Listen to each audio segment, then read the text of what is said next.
Oh man, we live, baby. We live. We lit, baby. We lit. What's really good, family tree? Today's show is called Crucifixion, the biggest lie amongst apologists. And secretly, we're touching upon the Islamic dilemma. Yes, indeed. For most people, if you don't know me, I'm Callum L. I do this Titans TV thing right here where it's all about thought provoking media. We're here to get you guys to think a little bit more critically and hopefully to decide to pick up a book and actually read. So, today, we're talking about the biggest lie amongst Christians and Muslim apologists. It's a lie that basically feeds the system of hatred and division. And it all starts with, hmm, it starts a bit further back actually, but the most pertinent thing amongst that separates them a lot is Christianity, the Christian teachings itself, the key doctrines within inside of Christianity. It's something that holds both sides back. And unfortunately, I think both sides are just ignorant of each other's positions and each other's scriptures themselves. So, for those of you guys who know a little bit about the Islamic dilemma, shouts out to a man like the Dizzle himself, David Wood. Oh man. So people like David Wood, shouts out to Inspiring Philosophy, shouts out to a man like God Logic and so forth, and Chris the Speaker's Corner, as well as Cameron from Capturing Christianity. Like everybody is peddling this particular thing, which is called the Islamic dilemma. And personally, I don't have a problem with their position. I just have a problem with their articulation of that position, which is the dilemma itself. Now, you know, again, just to just let you guys know, right? I don't care about faith-based conversations. So I don't care about what you believe in. Yeah, you could be a Muslim, you could be a Jew, you could be a Christian, you could be a Hindu, you could be whatever you like.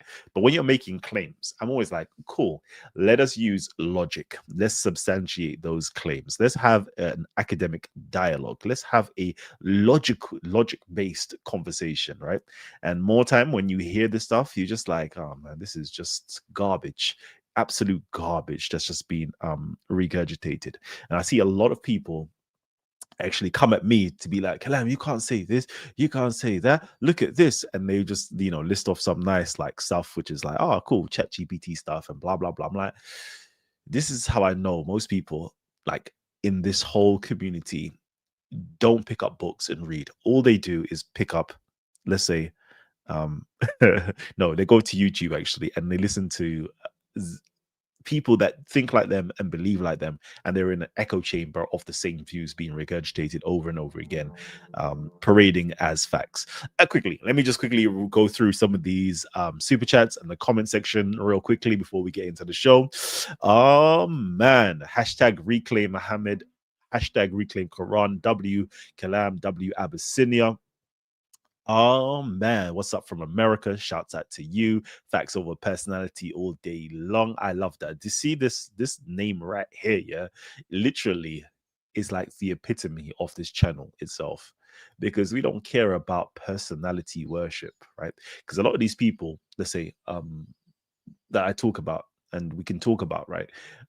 I don't have no problem with these individuals, and I think that they're great individuals in the fields that they do, right? But when it comes to facts, like we choose facts over everything. Like if I'm wrong, like pull me up and say, Kalam, you know what, you're wrong. Like there's no such thing as like hero worship over here, man. Let's get to it. Cool. Aren't they separated you to have different gods essentially? I would say yes. I would say that Islam and Christianity have different gods. But that's the religions themselves. Okay, the religion. And what I mean by religion, there is traditions, there is beliefs, there's dogmas, there's doctrines, there's all different types of things. Muslims, Christians, the actual people themselves, all of these culminations of things create different gods. Okay, and I'll put it, and it's not just between different religions that have different gods. People within inside of the same religion have different gods. right? It sounds crazy, but the conceptualization of what you define as a deity from a theological standpoint can be completely different from another's. I've been listening to like some of the Hebrew Israelite dialogues with some Catholics, and it's like, yeah, you're both reading the same book, i.e., you're both reading a Christian scripture, but you're coming to different conclusions, and therefore those different conclusions, precipitates a different theological outlook, i.e., a different deity. So it's very interesting. Okay, crucifixion accepted by a majority of scholars as a fact of history, 100%. 100%. It is accepted as such. Islam claims to have the same God, but it's pretty clear that Allah and Yahweh are different deities with a different historical source. Okay, cool. So let's get into this, right? Let's actually jump into some of this stuff. So, where do I want to go? Where do I want to go? I actually, oh man, Deshay is up in the building as well. So I wanted to touch on this again, right? And I wanted to ask you guys the question. I gave a lot of citations on here previously to say, like, I want you guys to read, go back and look at the scholarly articles that I put forward. Okay, and let me just quickly do that real quickly, just so you guys know. Let's just get this up on the screen, and I will send out the links so you lot can come in and have conversations. Right. So I wanted to get you guys involved with much more technical stuff, which is over. Sorry, wrong place. Okay. I think this is the earliest one. Okay, cool. So, for example, I gave you guys certain articles to please go ahead and try to read. So, with Inside of Scholarship, we actually do literature review. So, we go back and read up on the arguments, just like you may hear certain arguments, such as the Islamic dilemma. You'd be like, oh, what is David's Wood articulation of the Islamic dilemma? Oh, what is God Logic's articulation of the Islamic dilemma? Oh, what is such and such person's articulation, right? That's one way of doing things. That's what you call YouTube scholarship. There's another way, which is actual scholarship, academic scholarship.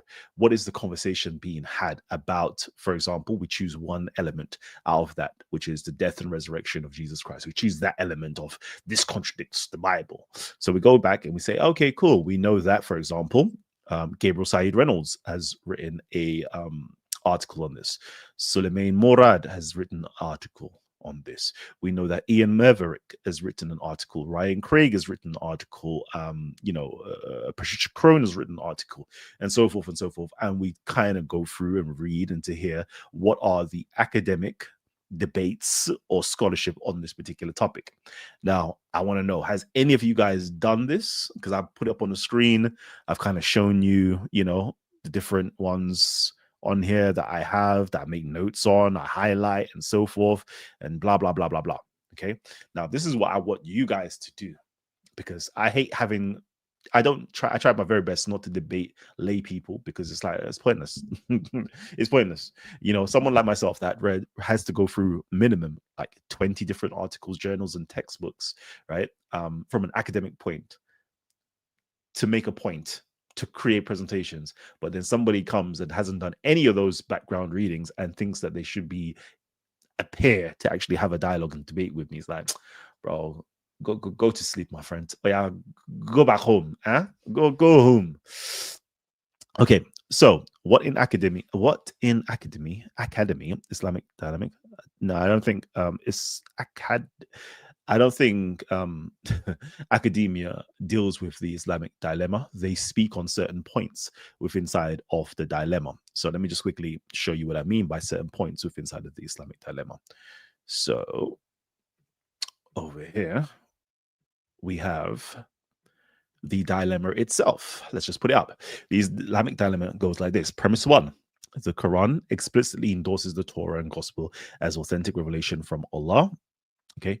Now, from academia, they agree with this. The Quran definitely does this. Okay. They don't disagree with this point within inside of the Islamic dilemma. Cool. Premise 2.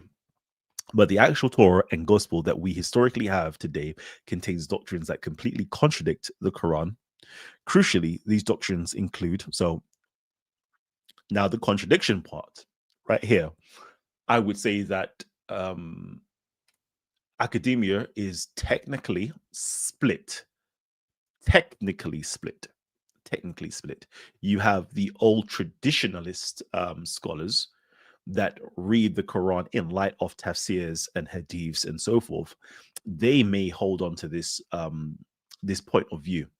Okay, they may hold on to this point of view. Although I think most of them have come over to the other side, which is the revisionist side. The revisionist side, or the much more up to date scholarship on this, would say, no, not at all. The Quran does not contradict the Bible. In fact, it's actually in line with the Bible, it's in harmony with the Bible. And the Quran uses the Bible technically as a subtext to things that it's talking about. Why? Because scholars today have come to the realization, and I'm going to give you this, Gabriel Said Reynolds, Christianity and the Quran, that the Quran was emerged out of a Christian context because Arabia had already been Christianized. So the context that the Quran emerged out of is out of Christianity in the first place. So interesting stuff. Interesting stuff. I will say, please try your very best to go and read up on it. Okay. And then over here it says that crucially, these doctrines include Jesus' death by crucifixion. So this is one of the points that I actually wanted to bring up. So what does academia say upon this within inside of the Islamic dilemma? Because according to the Islamic dilemma, the Quran contradicts the Bible on key doctrines such as, for example, the crucifixion. Now, let's go into academia, and do they say the same thing? And academia 100% does not say that. Academia, more up-to-date scholarship says, no, you guys, for however long, have been misreading the Quran. You've taken aboard what the tafsir say versus what the actual texts say. And this misreading is just, as I said, it's just peddling the lies of hatred and division between the two. Because, you lot are just chatting rubbish. Anyways, let me just quickly read some more of these comments, and I'm going to get you guys in. In academia, points of view can sunset in the spring of hot, muddy, boiling water. Oh, this is a good one. So Sun Tzu. Now, so over here, within inside of the Quran, just as within inside of the Bible, it makes claims that it's not historically, how can I put it? Historically or scientifically sound. So I don't think anybody within inside of academia will tell you, yes, the sun sets in a muddy pond or whatever its case is, right? And same as within inside of the scientific community, nobody within inside the scientific community will tell you, yes, within inside of the skies there is a firmament that holds the waters away from the waters, right? Nobody would say that for each case, right? We're not talking about what is scientifically sound within inside of the Quran or within inside of the Bible, because both will be losing out. Both will be losing out if it's supposed to be, how can I put it, scientifically sound. Like, am I telling you, we have to start to differentiate between genres of literature. Are things meant to be historical? Are things meant to be scientifical? Like when people say there is a scientifical miracle in the Quran, every scientist would look at you and be like, have you been to school? Do you not understand that science, miracle, oxymoron? Like it's an oxymoron. But anyways, let me just quickly go back into this, right? So today we're actually just gonna be touching on the crucifixion element. Let me bring some of you guys in so we can actually have a conversation. I'm not debating, by the way. We can have a conversation, right? So if anybody would like to come on in and let's have a conversation. So, and again, I will be endeavoring to be going on to some of these channels who are going to be discussing Islamic dilemma or anything along those lines. I will be visiting some of these Christian channels. But Kalam, why don't you go to Muslim channels, bro? It's like beating a dead horse, right? And what I mean by that is a lot of these Muslim channels are like Nah, nah. We love you Muslims, but in terms of like academic wise and intellect wise, it's like I wouldn't even waste my time going onto those channels. And it's like I'm baffled as to like why are the loudest individuals in the Islamic community the most uneducated? It doesn't make any sense to me. You have very educated Quranist Muslims. You got very educated progressive Muslims, very educated Shia Muslims. You got very educated, all these different types of Muslims, right? That like I personally know myself, or I've been to certain things. I'm like, why don't you ever jump onto these, these other channels and actually have conversations? Like, why don't you do that? Because to me, you're just letting a certain branch of Islam, which is the Sunni branch of Islam, and it's not the very brightest bunch of the Sunni Islams. Like they control the narrative of what Islam is, and it's like, oh man, this is sad to see. So, anyways, let me not talk. Let me not talk. Let CP take care of the Muslims. Yeah. So today we're just going to be discussing the death by crucifixion. Yeah, let's actually do that. Let's do that. Where do I want to go there? So I think let me just make sure. I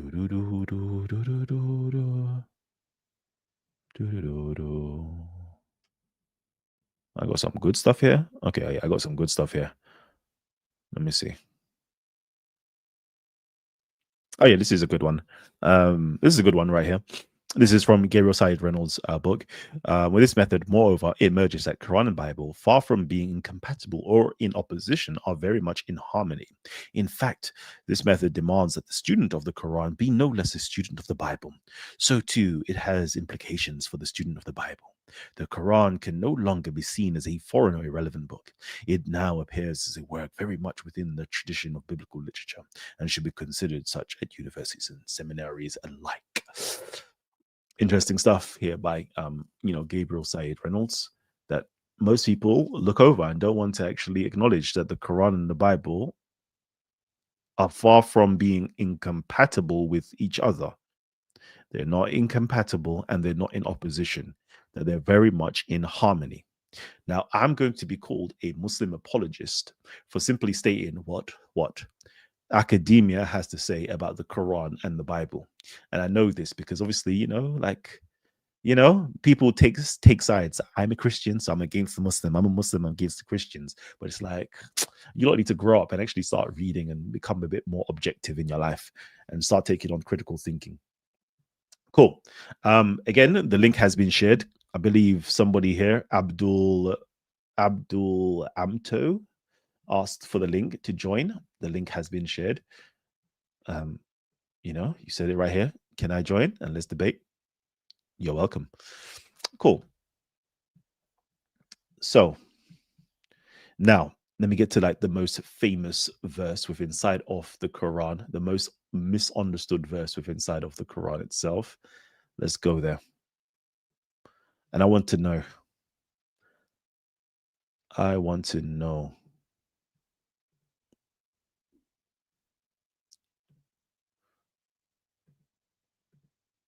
Because I'm doing something really bad here. Yeah. I'm doing what everybody else does. Choose a verse in isolation from the wider context of the actual surah itself. Right. So now, this right here is where all of the trouble comes from with inside of these debates of whether the Quran contradicts the Bible. This is like the major key theme with inside of Christianity is the crucifixion. Um, Everybody who are non-Muslims, right? We all know that Jesus Christ got crucified. That's a historical fact, right? But some reason, Muslims say no, he didn't, and then Christians now read the Quran and now believe the Quran says no, he didn't. Okay, it says here. I'm going to read from Pickthall. Yeah, I think I will. Yeah, let's see. Is Pickthall is? I would say that it's got to be the better translation. Let me just make sure. Yeah, it's the better translation. Okay, it says here, and because of their saying, And because of their saying, I'm going to stop there. I'm going to stop there. Let's stop there and ask yourself, let's ask the question, who is the they? I need some like participation. So you guys who are here with me now, tell me, who is the they within inside of this particular verse?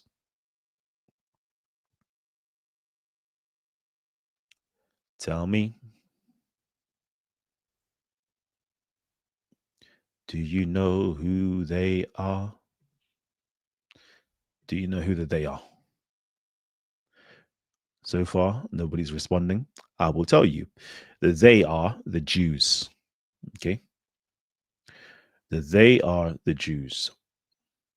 So the Quran, the divine voice of the Quran, i.e., the Allah of the Quran, is saying, and because of their saying, because of them boasting and saying this and proclaiming what?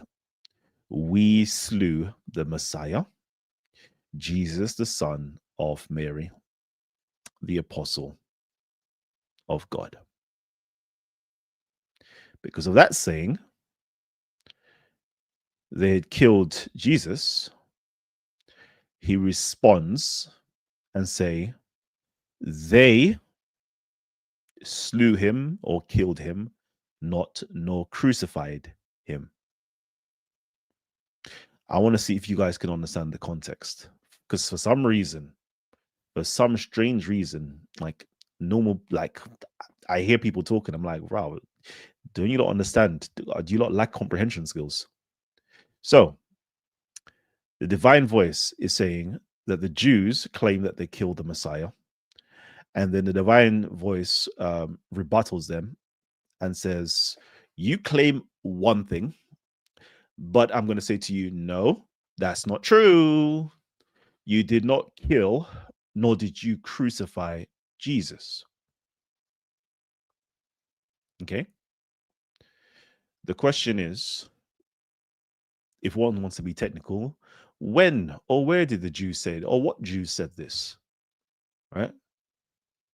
Like, we need to start asking these questions.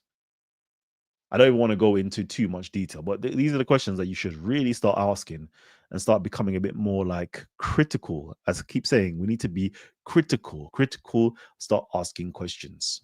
All right. So the Jews claim that they killed Jesus. Allah saying, you did not kill Jesus. It says that you didn't crucify him. Sorry, you didn't kill him, nor did you crucify him. But it appeared so to them. So the Jews thought that they killed Jesus, or the Jews claim that they killed Jesus. Allah says you didn't kill Jesus, although it may have looked like you killed Jesus, but you did not kill or crucify Jesus. Now, let's ask ourselves the question. Okay, there's two claims being made here. One from the Jews and one from Allah.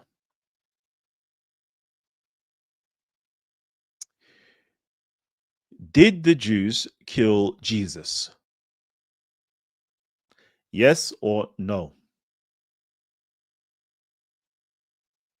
Is Allah right for saying the Jews didn't kill or crucify Jesus? Let me know. Let me know. Like, this is just easy stuff, like easy stuff. Okay, easy stuff.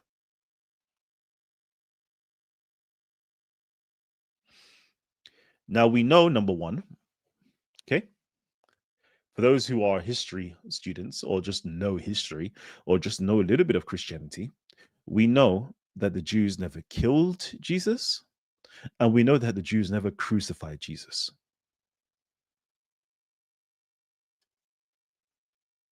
Does anybody know this? We know, unfortunately, our good brothers and sisters who are Muslims, um, the majority of them don't seem like they read,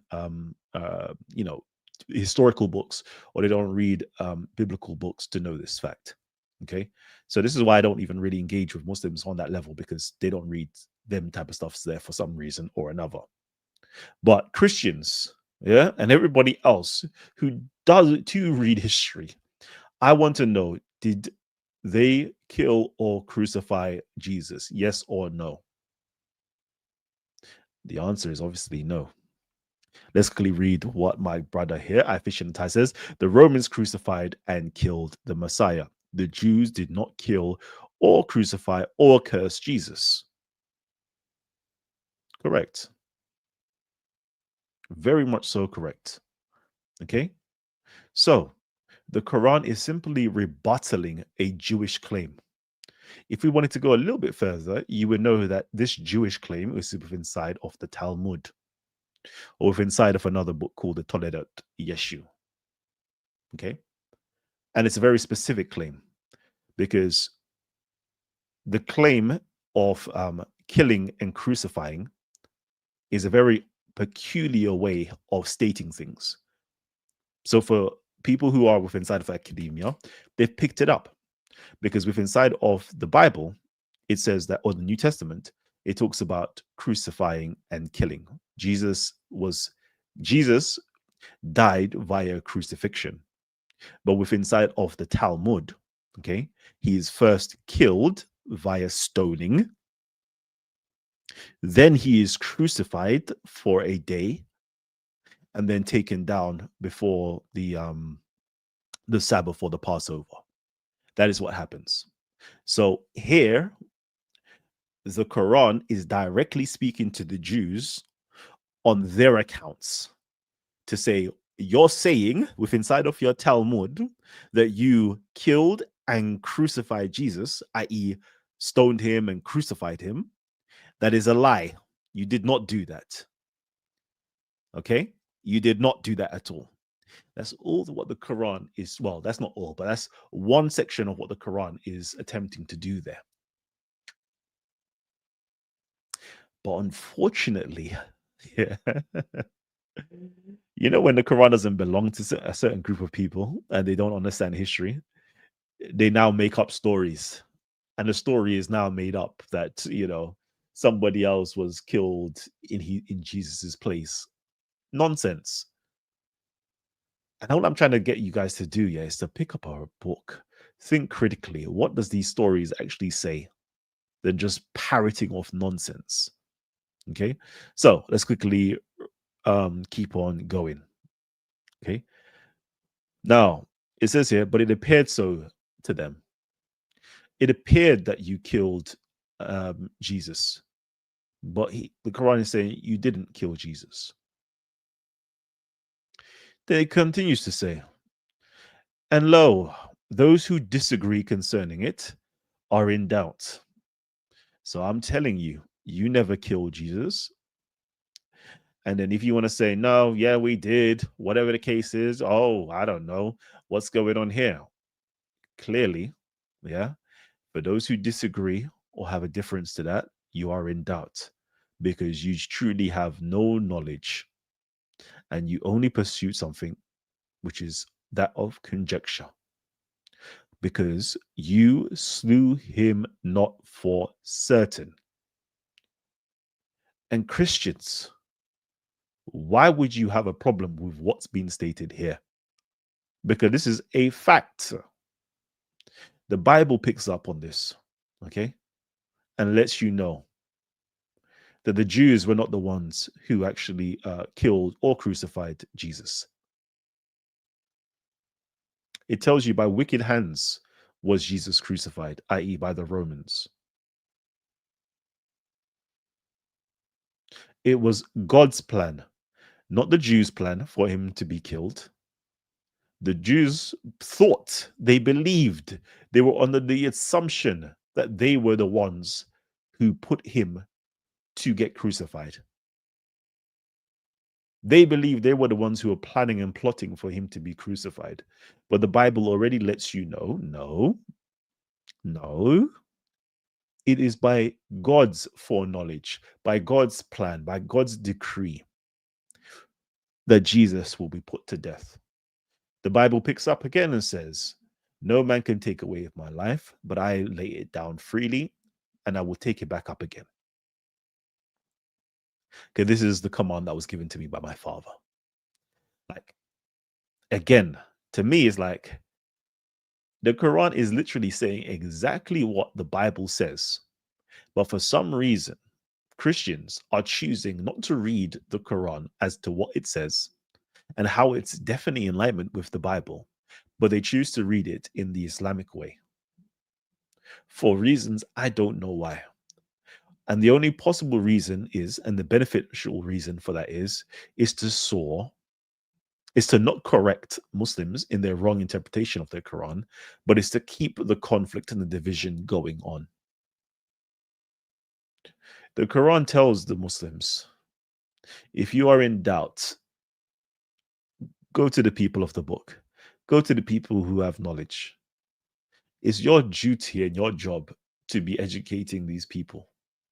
But yet you want to carry on with their ignorance and perpetuate that ignorance. Doesn't make any sense to me. But again, I'm just an onlooker, a bystander.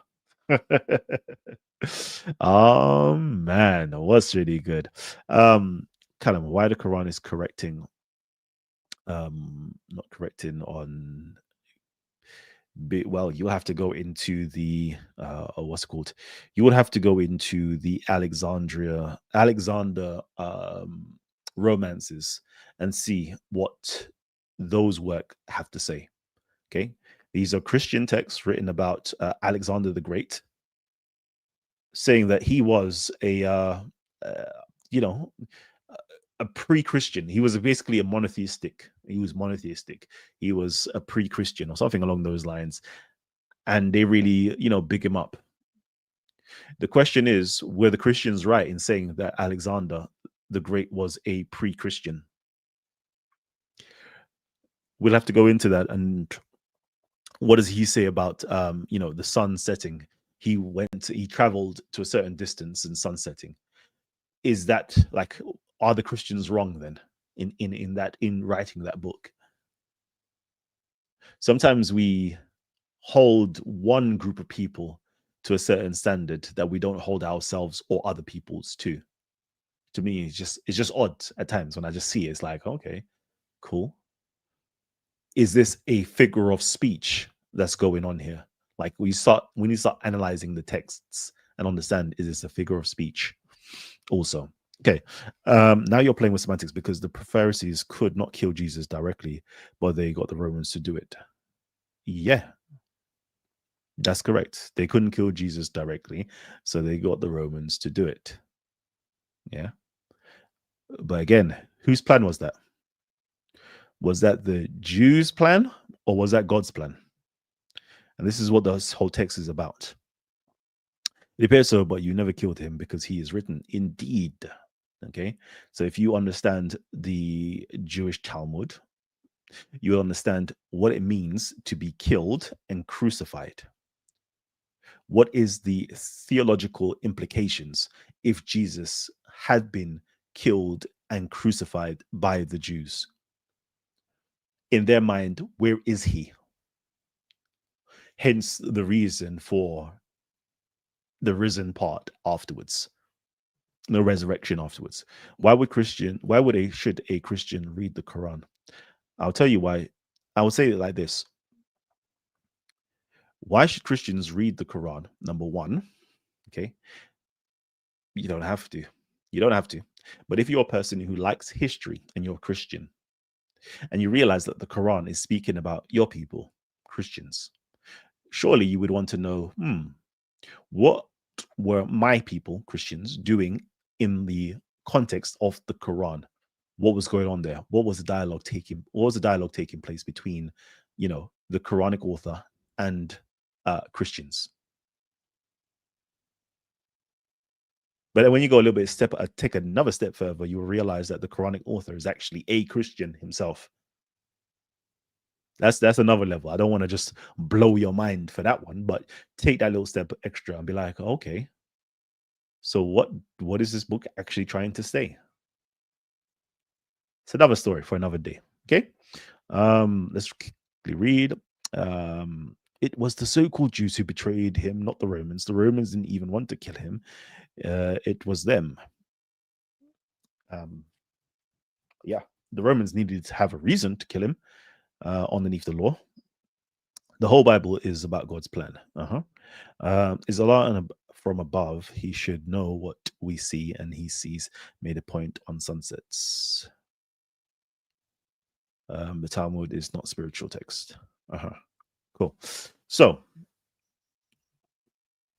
let me just quickly go back into this.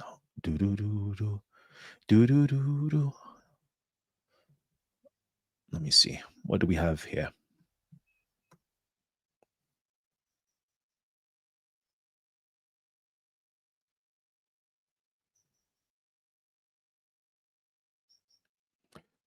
See? Well, yeah, this is a little something that we've got here. Just to show you, Actually, no. I think what's a better one, right? Is just to have this here. Bible talks. Acts 2:22. Ye men of Israel, hear these words. Jesus of Nazareth, a man approved of God among you by miracles and wonders and signs which God did by him in the midst of you, as ye yourselves also know, him being delivered by the determinate counsel and foreknowledge of God. So God delivered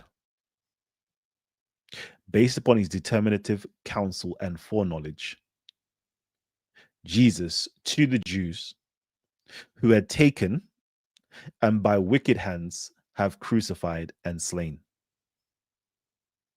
whom God hath raised up, having loosened the pains of death, because it was not possible that he should be holden to it. So can you imagine? Yeah. Acts 2:22 is literally the subtext for the Quran 4:157.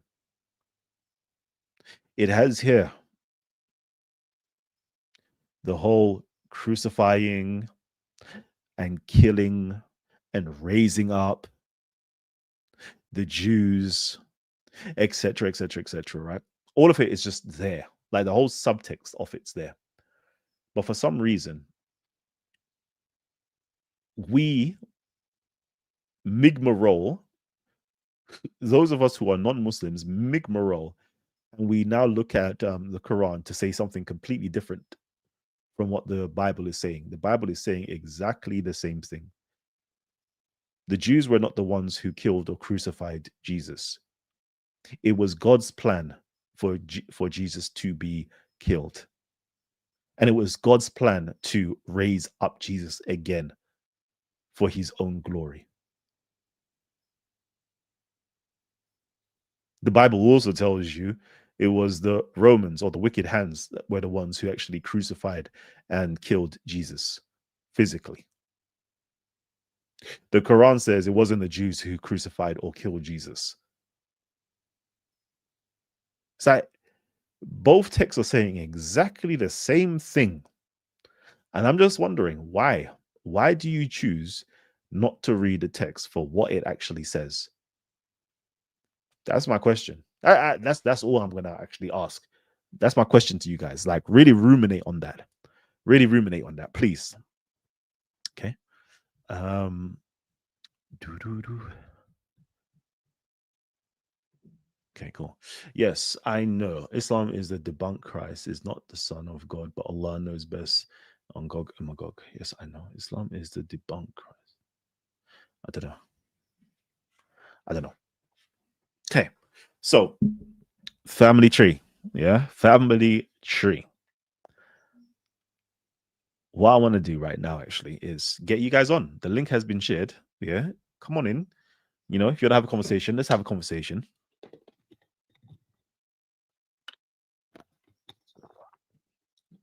But I thought, let me just do a quick show on this. And again, I'm going to implore you guys, if you guys can, please pick up some of the articles that I've shown you earlier on. Yeah. And actually read through some of this scholarly information pertaining to the crucifixion. What does academia say about the crucifixion of Jesus? What does academia say about the resurrection of Jesus? What does academia say about the divine identity of Jesus inside of the Quran?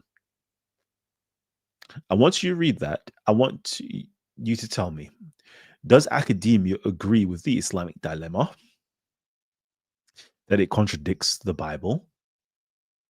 Or does it say, no, the Quran actually affirms the Bible? It tells you to go and read the Bible. It tells you that Jesus got crucified. It tells you that Jesus died. It tells you that Jesus got resurrected. And it even affirms the divine identity of Jesus inside of the Quran as well.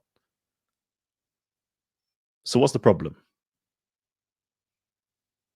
Well, the problem really and truly starts with inside of the Islamic literature outside of the Quran, i.e., the tafsirs and the hadith literature and the scholarships and the imams.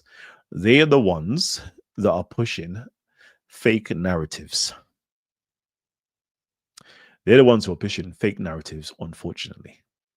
And I just wish some of you Christians would start to do what my good brother I Fish in the Tie says and start reclaiming Muhammad and reclaiming the Quran. Understanding the Quran and Muhammad do not belong to Muslims. They got hijacked, co opted from the original Abyssinian Christian story, narrative, history. They took it. Something that was once pure and holy, they took it and they bastardized it. And in that bastardization, they gave it back to you. And now it's spreading a lot of confusion. Yeah? It's spreading a lot of confusion. Kalam, how can you speak like that? And I'm going to ask you guys, what do you call this? Garage? Yeah? Look at look at the bastardization. From the actual Arabic, yeah, it tells you what? It appeared so unto them. And do you know what they do? The bastardization says somebody was made to resemble Jesus. And they're the ones that got crucified. Yeah? What else do they say? What else do they say? They could not have murdered him or crucified him. They, in fact, murdered someone else by mistake. So somebody else got crucified.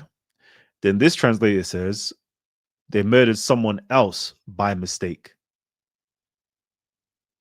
Then another one says, but the resemblance of Jesus was put on another man, and they killed that man. If you see the stories they make up, that the Quran does not even say within inside of the Arabic language, right? Because you have to go into the Arabic language and to see what does the Quran say. Yeah, look, they killed him, not nor did they crucify him, but it was made to appear so to them. Okay. How did this one word become somebody else was murdered? His image was made to look like somebody, basically, if you read the stories, Jesus made the image of himself look like somebody else. Some translations might even have Judas was the one who got crucified. Some might even say, oh, one of his disciples were made to look like him. This is the nonsense, yeah, that is being pushed. And I just wish, yeah, people would just pick up a book, start learning and start reading. Because you realize, yeah, you're fighting a fight, not against the Quran, but the real problem is these people in history, these Muslim scholars that create these narratives. And then it's these Christian apologists and Muslim apologists that peddle the division and hatred based upon misinformation and disinformation. Yeah. Okay, cool. Um, one second. Um, let's see, Callum is a lot of wrong by saying Miriam, the mother of Christ, and her father is Imran. Miriam, isn't Miriam the mother of Christ anyway? Okay, Miriam is the mother of Christ, which is Mary. Mary, Miriam, same thing, and her father is Imran. Um, does it say her father's Imran? I can't remember if it says her father's Imran. I can't remember. I can't remember. I can't remember that argument there.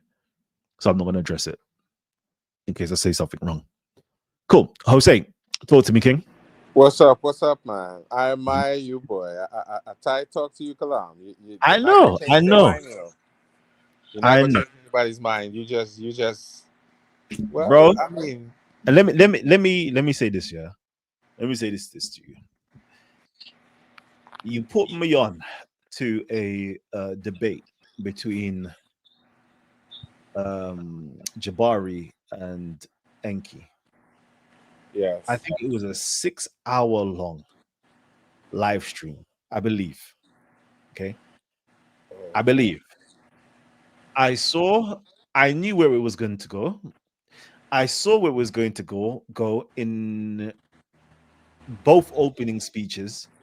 I think, bro, please stop it, man. Don't ever give me them type of debates ever again, man. Say it Don't again. do. I said don't ever put me on them type of debates ever again, man. Don't. Don't That what? was that was though a waste of time. It was right, It was. and I didn't realize it was so long.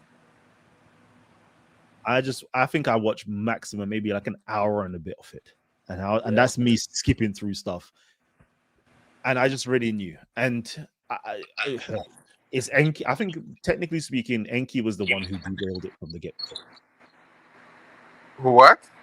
who derailed the conversation, Well, yeah, they had a whole series of drama behind that mate. because before he was talking about, he was like, yeah, he said Christ. Then when he got closer to the debate, they had a whole debacle behind that. And I think it's both their fault. I think it's everybody's fault. I'm going to even throw Sarnetta involved with it as well. Yeah, everybody.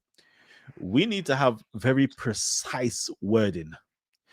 Is It seems Jesus that way. Christ, yeah, It of seems that way, Nazareth, right? He yeah, wouldn't make that mistake again, though. who was crucified underneath Pontius Pilate, a Oh, historical wow. figure? Yes or no? When you Right. start putting Christs and titles such as Christ and not actually, you leave room for ambiguity, and they just Nah, but use he admitted initially that they were talking about Jesus Christ. yeah, yeah. And Because that he was the asked him, whole "Are we part. He talking said that. about? He said Are we that. talking about Christ in the Bible?" Yes. Yeah, yeah, that was his answer, yes. Then he went Yeah. somewhere else with the debate. And they had a whole set of, a whole debacle behind that.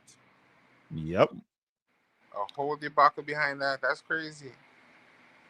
And then to top it off, what he's saying wasn't even really proving his point either. Yep. He was just talking. He was just Mm, rambling crazy. mate. So I don't Mate. know, boy. It's crazy, crazy, Crazy, crazy. crazy stuff. Absolutely crazy stuff. Let me He didn't quickly even stick to go. the caress point. He went somewhere Yeah. totally different with that. Give me a second. Let me just highlight some of these comments All right. before I lose people. Holy blood of the Holy Grail on page 340 saying, indeed, Basilides claimed that the crucifixion was a fraud. Nope, I don't think it ever says that the crucifixion was a fraud. Basilides is a docetic. So Jesus did not die on the cross, and the substitute Simon of Cyrene took his place.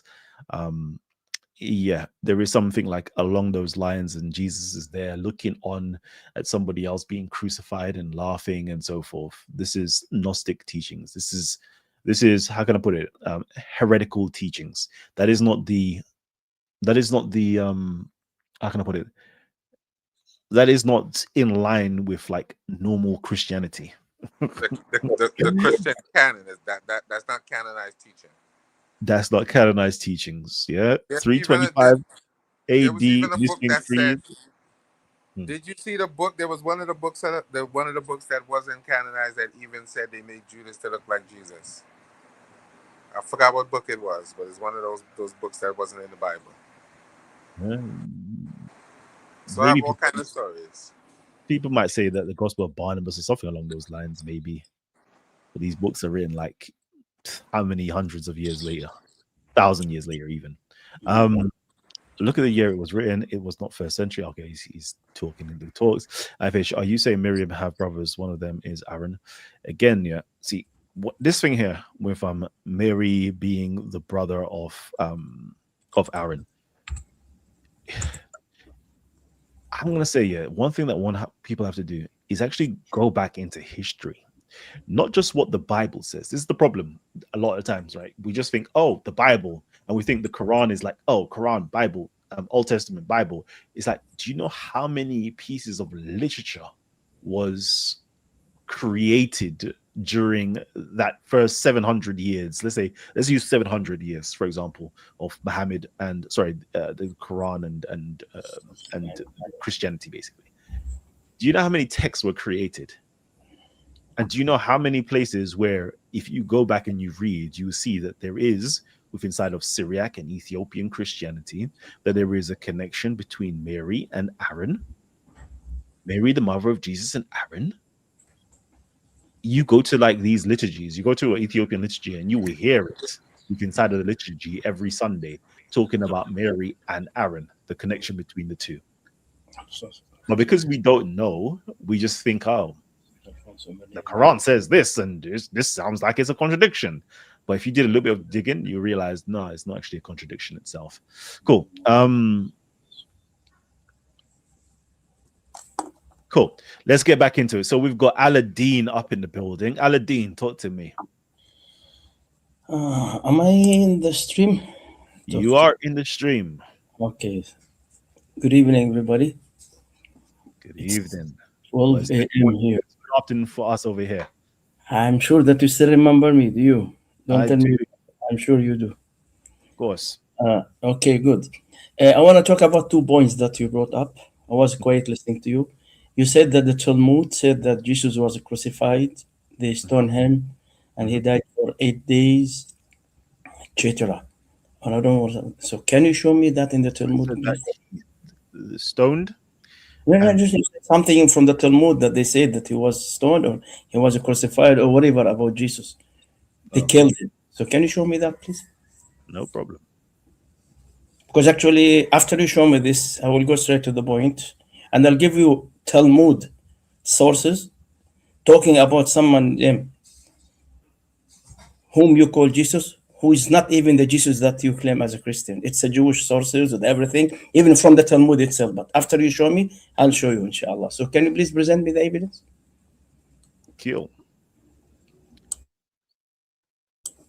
No, with all due respect to you, Kalam, I used to you to present always the source. You don't give me I want you to give me a link for the Talmud, open the Talmud, as I will give you right now. We'll open the Talmud and we'll read together from the Talmud. I don't need to do that. You asked for a source. I'm giving you the source. The source is the Sanhedrin 43a. You understand what I'm saying? With all respect to your source, I told you I want you to show me from the Talmud. You are showing me a source that spoke about the Talmud. You are not showing me the Talmud. Okay. I need the Talmud. What does it say in the Talmud? Okay. You can go to Sanhedrin 43a.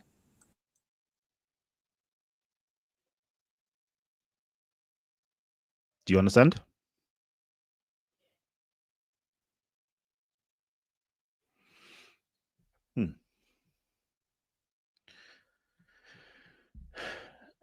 I guess that people.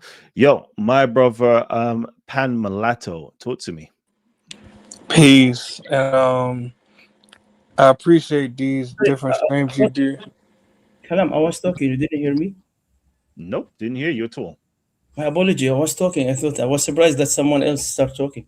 I was telling you that. Hold on, but brother, you didn't even say excuse me. You were being rude. You've been rude. I was talking. He's talking to me, don't so. Yes, you heard him greeting a new guest. At least have some decorum, respectfully. So, but go ahead. No. When you talk to someone else, you at least show some respect. Don't tell someone that you do not know that you are rude. This is so rude of you to call me as a rude. without no reason. Brother, just make your point. No, you owe me an apology for that. You say the host is talking to me and I'm talking to him with all due respect. Then you come Muhammad owes Aisha an apology. Look at this filthy bastard. I'm out of here. Thank you, Kalam. When you have this garbage out of your stream, call me back. I'll discuss with you. Thank you very much. You gotta run. Get lost. You are talking about Aisha and you are not talking about your God being killed, tortured by a human on the cross. Okay, so let me just have one. I realized, let me just have one person on the stream at a time. Okay, let me have one person on the stream at a time, because this is the madness that takes place. So sorry for that, guys. Again, the good brother asked for a source. The source was provided. It's actually on the screen right now. If anybody wants to Google the source, you feel free to Google the source. Let me get Pan Mulatto ism on the screen and talk to me. King, talk to me. What are you telling me?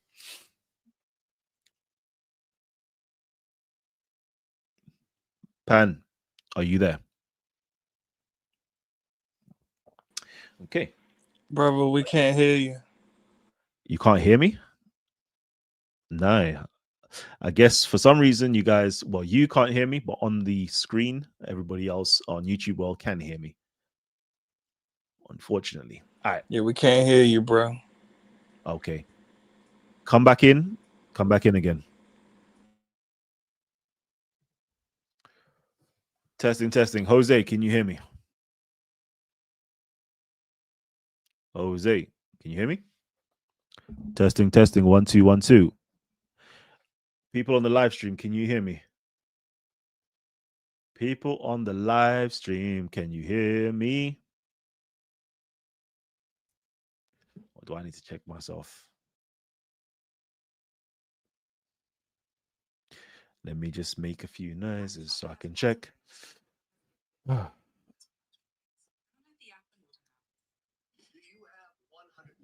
Right, nobody ain't trying to say nothing, you know, on the comment section. You lot are just, come on. Right, nobody ain't trying to say nothing, you know, on the comment section. There you go. I know you lot can hear me. See, listen, yeah, family, yeah, we're here right now. We need some participation, you know. Let's participate. It's not one person speaking, and you lot are just keeping quiet. Speak, yeah. All right, cool. Matthew's up in the building. What's good? All right. This guy keep doing this web. You let him on this pan guy. Pan guy moving that topic to this BS, but yeah. Okay, cool. All right.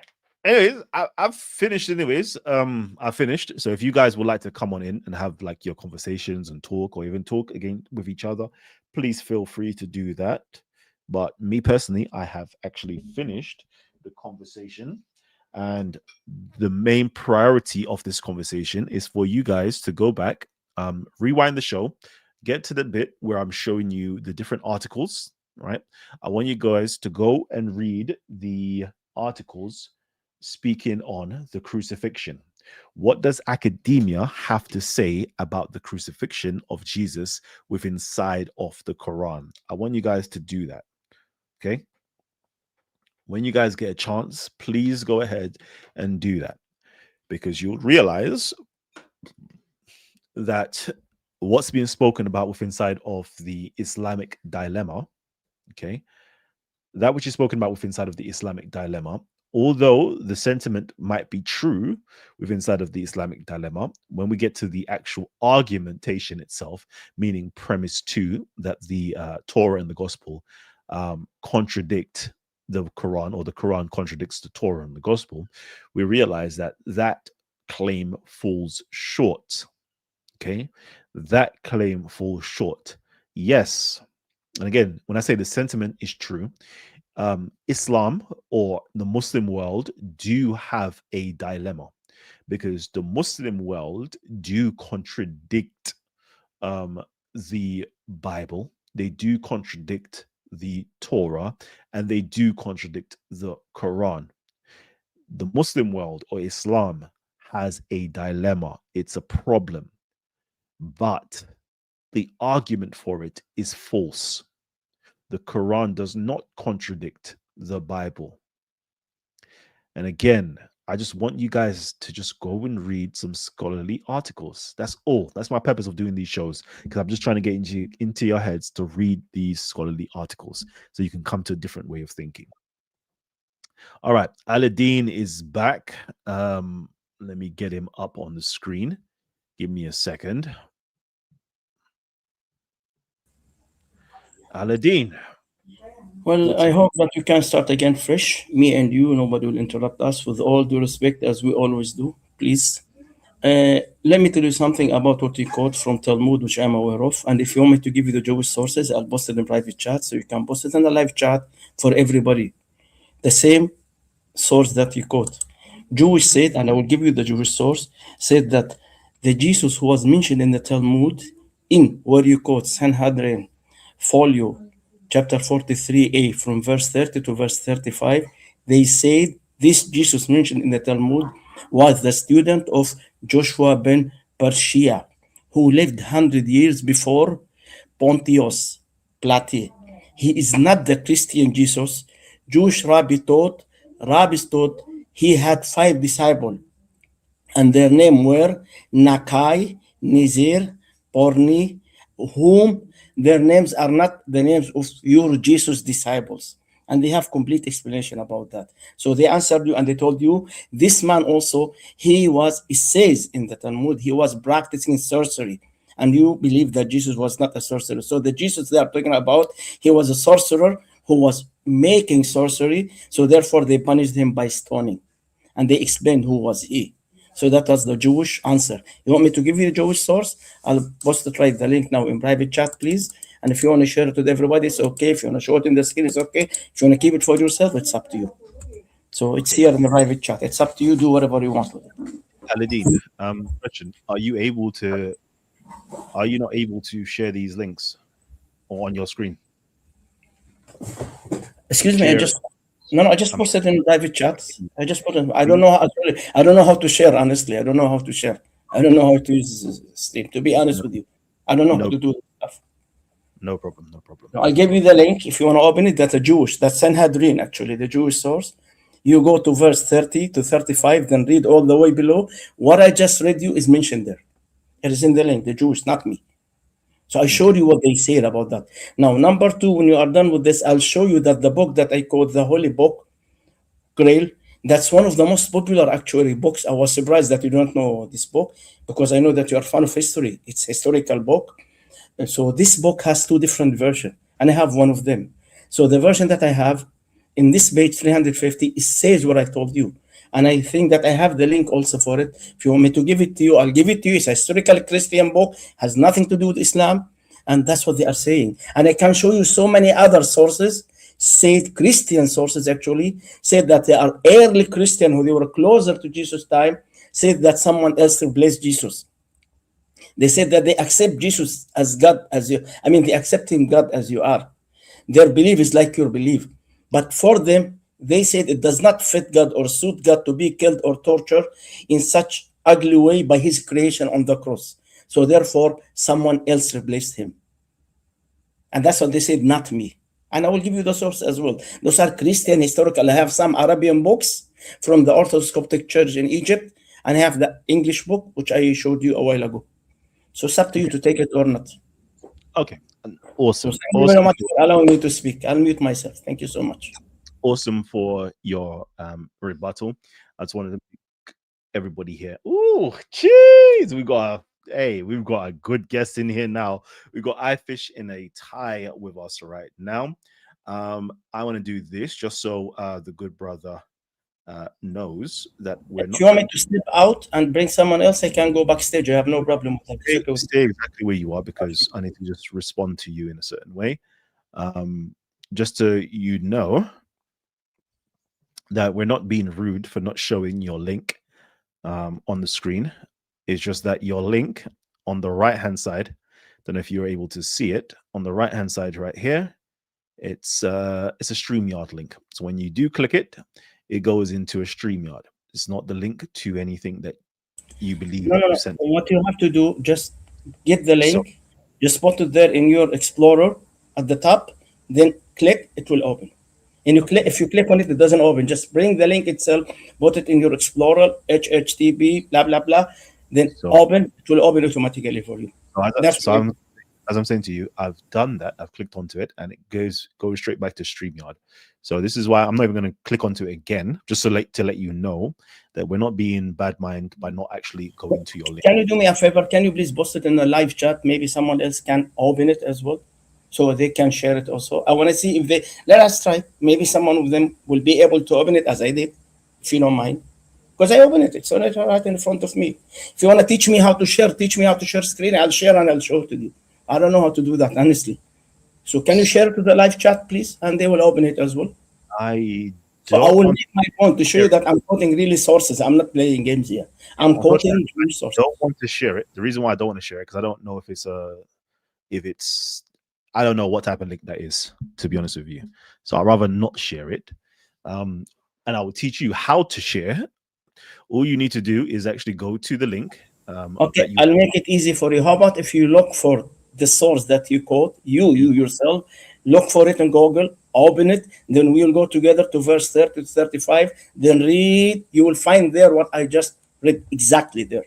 Not from my link. Okay. That's what I'm trying to do here. 1 second, right? So what you need to do, okay, next time, if you want to find the link, go to Google, type in the link, okay, it should give you the website up above. It should say www.safaria, for example, safaria.com, right? It's the safaria.com you need to get, and then you can post it as a link. But if it comes up as a StreamYard, then try to post it inside the comment section yourself. But yeah, I don't know about that link, so I'm not even going to try to post it in my own chat section because I don't know what that link is about. Cool. Let me just get you to hold tight there. And then the second thing that you spoke about was to do with Basilius, which was a Gnostic, which are Gnostics basically, which are a heretical group of Christians. By all Christians, they're just heretical, and they have a docetic outlook because they couldn't quite grasp how the divine being can actually suffer, can suffer or feel pain or feel death, anything along those lines. So they created a doctrine called docetism. Cool. Let me quickly get iFish and Ty in the building. iFish, talk to me, King. What are you telling me? Right. So whenever you quote Basilides, you have to also realize they thought Jesus was God. Therefore, God cannot die on the cross. So as a Muslim, you do not believe Jesus is God. So that is not an argument that really works for you. Ooh, this is what I will do. Actually, this is what I'll do. Hold on, Aladdin. This is what I'll do. I'm going to let you two have a nice back and forth conversation with one another. Sure. Because it seems as though that you two. Kalam, I just came to discuss with you, so you have to share. I'm here for you. Okay, I'm here for you, and I present evidence for your representation. I'm talking about your representation. I don't want to jump to another topic with someone else. I'm giving an evidences that you use in your representation to prove that he was mentioned in the Talmud. I used the same evidence, and I was trying to give you the same source that you used to tell you that the source that you use does not say what you are saying. Now you are moving me to another person. I don't know. I told you how to get the link. I told you how to open the link so everybody will read it. Hey, Dean, tell me how to get the link and I'll go get it for you. It's right now. It's a private chat. You just put it in Explorer and you open it. It's in a private chat. Oh, you able to see that? Okay. Explorer, open. All this, Dean, all that's in the private chat, it says StreamYard. It doesn't go anywhere. It just says StreamYard. It just brings you right back to here. So you're not giving a good link.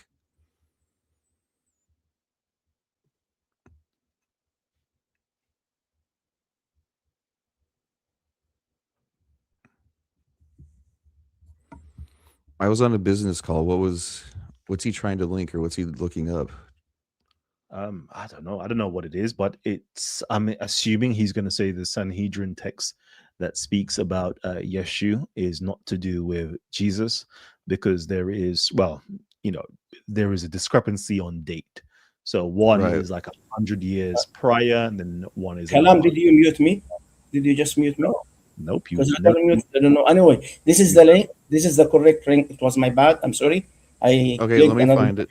Yeah, just no, Kalam. You can click on it as well, and it will open. It will open. You go to verse 30 all the way to 35, then continue after 35. You will read there. It is there. So that's the source for you.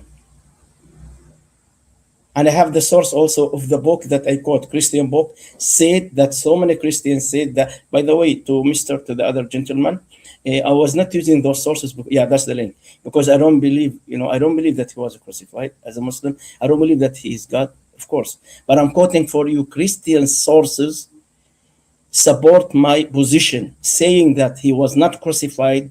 Someone else replaced him. And they mentioned the names of persons, and they said one of them replaced him. But majority said it's Simon the Cyrene. So what I'm trying to deal with you, I'm dealing with you according to you Christian sources, not me, according to your faith as a Christian, not me as a Muslim. You have to understand, you're quoting a source from the 2nd century that believed Jesus was God the Father. With all due respect, the source I quote you, the book said that. I let you speak. Are you going to let me speak, or are you going to interrupt me? Okay, I'm sorry. My apologies. Go on. I'm sorry. Okay. So you're quoting a 2nd century source from people that believe Jesus was God. God cannot die. But obviously in our text, it says Jesus was crucified. So they came up with something to explain how it could look like Jesus was crucified, but because he is God. That is not a good argument for you, since you do not believe Jesus is God. It doesn't work for you that way. Because if you accept what they say about Jesus being replaced on the cross, you also have to accept Jesus being God. But as a Muslim, you don't do that. So you can't really use this argument, sir. With all due respect to you, just totally destroyed the argument of Kalam, because Kalam was using the Holy Quran talking about Islam and saying that Islam was mistaken. So does that mean when he was talking about Islam and Muslims believe that he was not crucified, that he believes in Islam? Of course not. So he was trying to refute Islamic point of view from an Islamic sources. So what I'm trying to do as well, what I'm trying to do here, I'm giving you your own Christian sources. It does not mean that I accept them. I'm showing you evidence from your own books that contradict what you are saying. That's what I'm trying to do here. It doesn't mean that if you accept one thing from Basilides, you have to accept the other thing. You can't cherry pick and say, I'm going to accept this, but not this. Either you accept it all or you accept nothing. You can't cherry pick and say, I believe that Jesus wasn't crucified because Basilides say so, but without accepting what Basilides said about Jesus being God. You can't only take half of Basilides. You have to take it all or nothing. It doesn't work. That theology doesn't work that way. You don't talk. Forget about. Let me get you to Aladdin. Keep quiet for a hot second, right? Sure. I will mute myself. Let me say this, right? You have your. I just want to get back to your point first. This is the website that it pulls up. Unfortunately, it doesn't look pleasant to the eye. Because I don't think anybody can read this. We do have this right here, which is the Sanhedrin. You can go onto safaria.org and you can see the Sanhedrin on there. And this is 43A. Are you comfortable with this being presented versus your own website being presented? By the way, the link I gave you is also Sanhedrin. You can see at the top, it is Sanhedrin as well.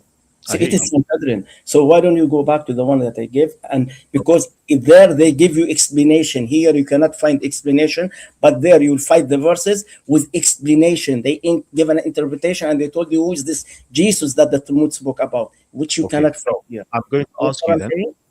This is why I'm giving you I'm trying to make sure you have the strongest argument possible, right?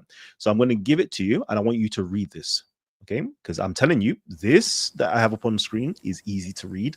Whereas this, I don't know if you can read it. So if you can, please continue to read off the screen what it says and tell me your argument. Actually, what I was reading is copy-paste from this link. I just copy-paste and I bought it and enlarged it and I start reading it. Because this, at my age, if you want me to open my time, you see my thick eyeglasses. My eyesight I'm over 6 years old, so my eyesight is not as good as yours. I cannot read what is on the screen right now, but the link in front of me, I have it with enlarging handwritten, and I can read it.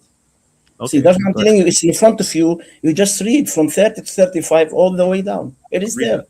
I can't read it. That's too. I cannot read it. I'm telling you, I cannot read it. on the Okay. screen. Oh, you want me saying, to? I will read I it. got- Okay. I will read it. I will read it for you because I have ahead. it copy paste outside, Go which I ahead. am in front of Microsoft. So I enlarge it. It Go says ahead. we read in Babylonian Talmud, Tractate Sanhedrin, folio 43a, from number 30 to number 35. Yeshua has practiced sorcery and enticed Israel to apostasy. He was hanged on the eve of the Passover.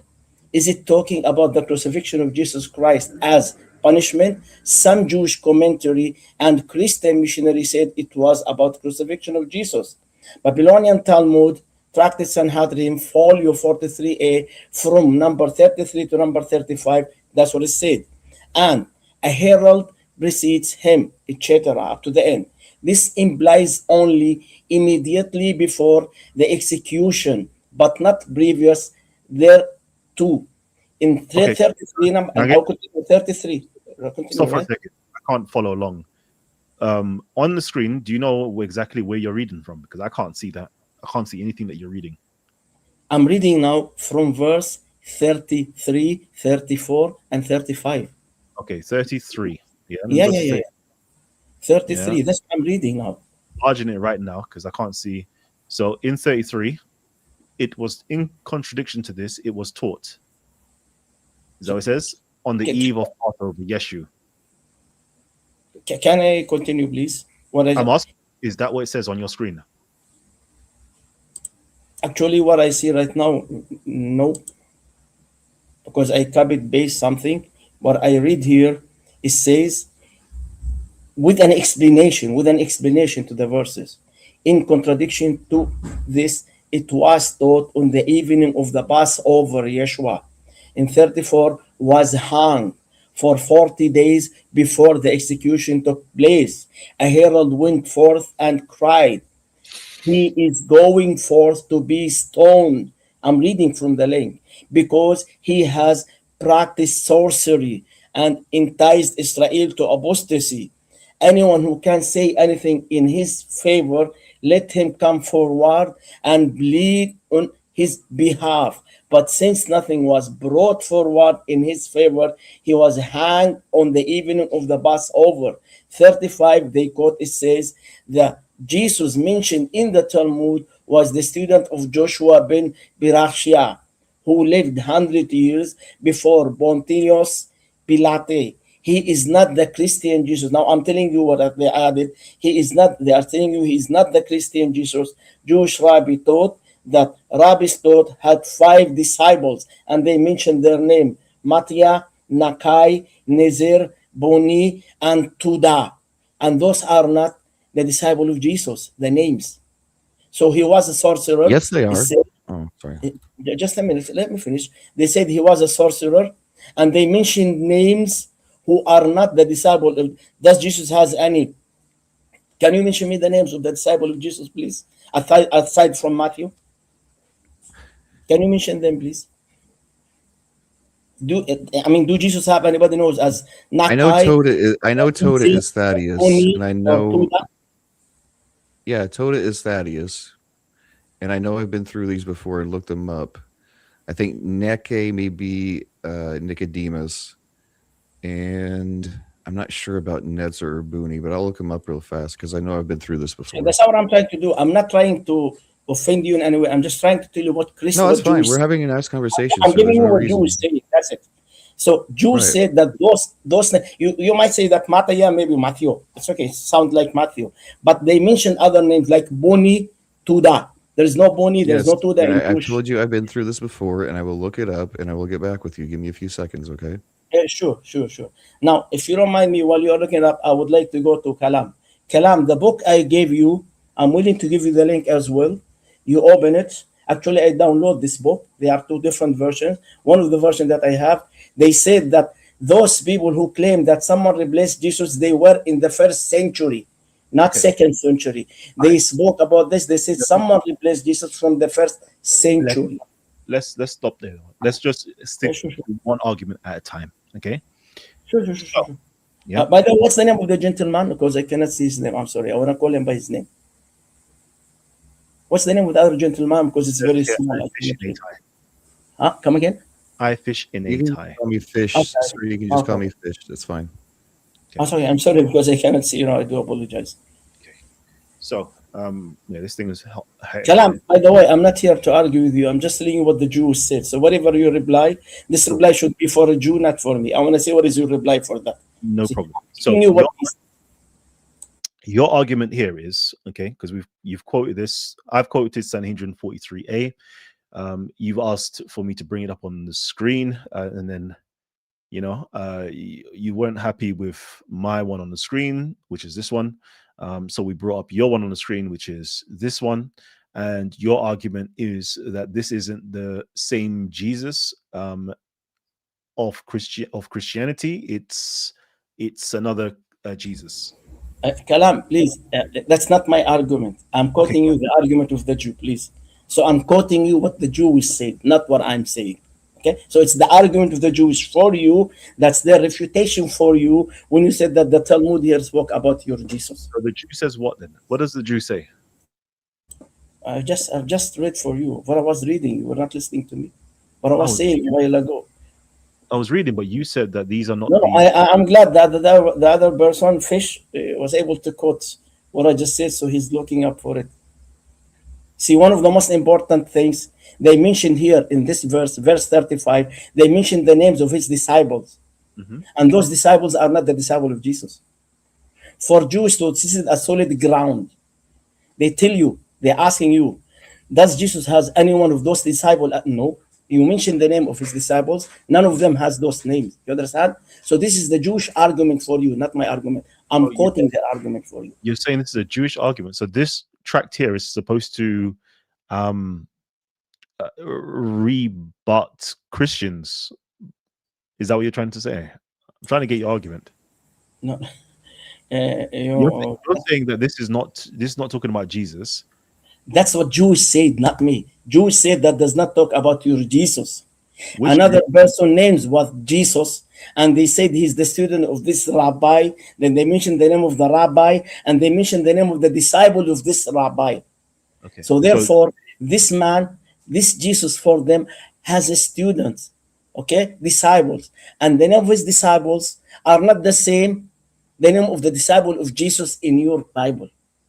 You understand what I'm saying? Names of the disciples are totally different. The person in the Talmud has disciples, different than the disciples of your Jesus. This is why I like to have academic conversations, right? So I want to know from an academic standpoint, right? What's academia's standpoint on this Sanhedrin 43a? Do they say that this is Jesus or not Jesus? They said his name is Jesus, the student of Rabbi, and they mentioned the name of the Rabbi. It's not your Jesus. And they mentioned the name of his disciples. Do you understand? So what I'm trying to, they said he's the student of Joshua ben Berachia. The Jesus was mentioned in the Talmud is a student of Joshua ben Berachia, Rabbi Joshua ben Berachia, who lived 100 years before Pontius. I know. There is two narrations or two different narrations.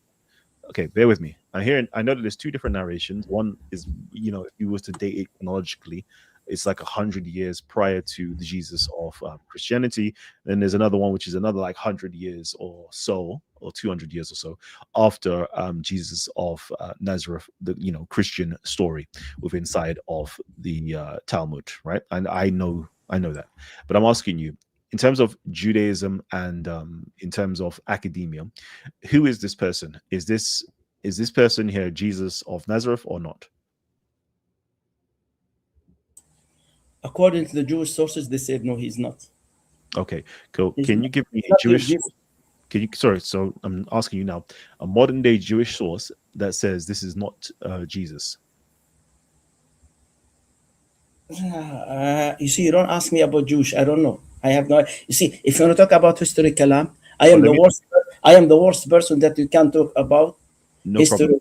I know nothing. I'm not fan of history. I'm only quoting Jewish sources. Okay, so it's in front of you. Just refute them. That's it. Yeah. So don't ask me a question, please. I don't accept your opinion or their opinion. I'm just only showing you what they said in regard of what you claim. That's all. And you You refute them. Respond to me as if you are responding to the Jew. I want to know what is your reply to whatever they say. I want to hear you. That's it. That strongest argument for them, they mentioned the name of his disciples, 5 of them. And they were I not have the that name up of on my screen, Dean. Can you see my screen? Can anybody see my screen? the no screen. We can see Stage. nothing. Okay. Hold on 1 second. It's getting added to the stage. 1 second.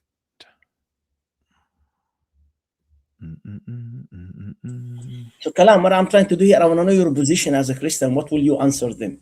That's it. Okay. You accept it or not? I care less. I want to know what's your position. That's Let me just get you to just mute your mic for a minute. Let's get Fish to talk. Go ahead. So if you go through this with the 5 names, these aren't actually 5 people's names. I remember this now. Like, yes, Naki must be killed. Well, Naki means the innocent. He said, must Netzer be killed? Well, Netzer isn't a person's name. Netzer means the branch. Does the branch have to be killed? Yes, the branch has to be killed. So if you go through these names, it's not even attempting to name the disciples. It's just yes, the innocent must be killed. The branch of him must be killed. Everyone associated with Jesus must be killed. You see what I mean? I'm sorry, Mr. Fish, but Yes, the Talmud says this Jesus in the Talmud has 5 disciples, and they mentioned their names. They said 5 disciples, but and they mentioned. It's not saying it's their actual names, sir. Yeah, that's what I'm quoting you. So it's like 5 they are the types same of disciple people. of Jesus? No. Are they the disciple of Jesus? That's what I know. Yes or no? That's it. These aren't If yes, supposed thank to you be very the much. names, sir. You're not understanding what I'm saying. The only person, do you see here it says Matthai, which is actually means Matthew, but then it goes to Naki. Well, Naki isn't somebody's name. Naki just means the innocent. Then it goes to Netzer. Netzer isn't somebody's name. Netzer means branch. So if you go through all the 5 names, it's not 5 people's names. It's the things associated with Jesus. All these different things. The innocent, yes, they got to be slain. Any kind of branch from him, yes, everything from Jesus has to be slain. It's not meaning the actual. It's not attempting. Besides Matthew, it's not attempting to name the disciples. You have to understand, the Talmud was written whenever Christianity was on the rise, and they had to hide things. They couldn't come out and just say things explicitly, because the Romans started, the Romans took on the Byzantine Empire, took on Christianity. They can't have certain things in there or else they'll be persecuted. All their books will be burned, and they'll be I almost said unalive because I'm on TikTok all the time. You can't say killed on TikTok. You have to say unalived. That's the second time I've done this on YouTube the last 2 days. But cool. Yeah, so they had to hide things. They couldn't explicitly say things.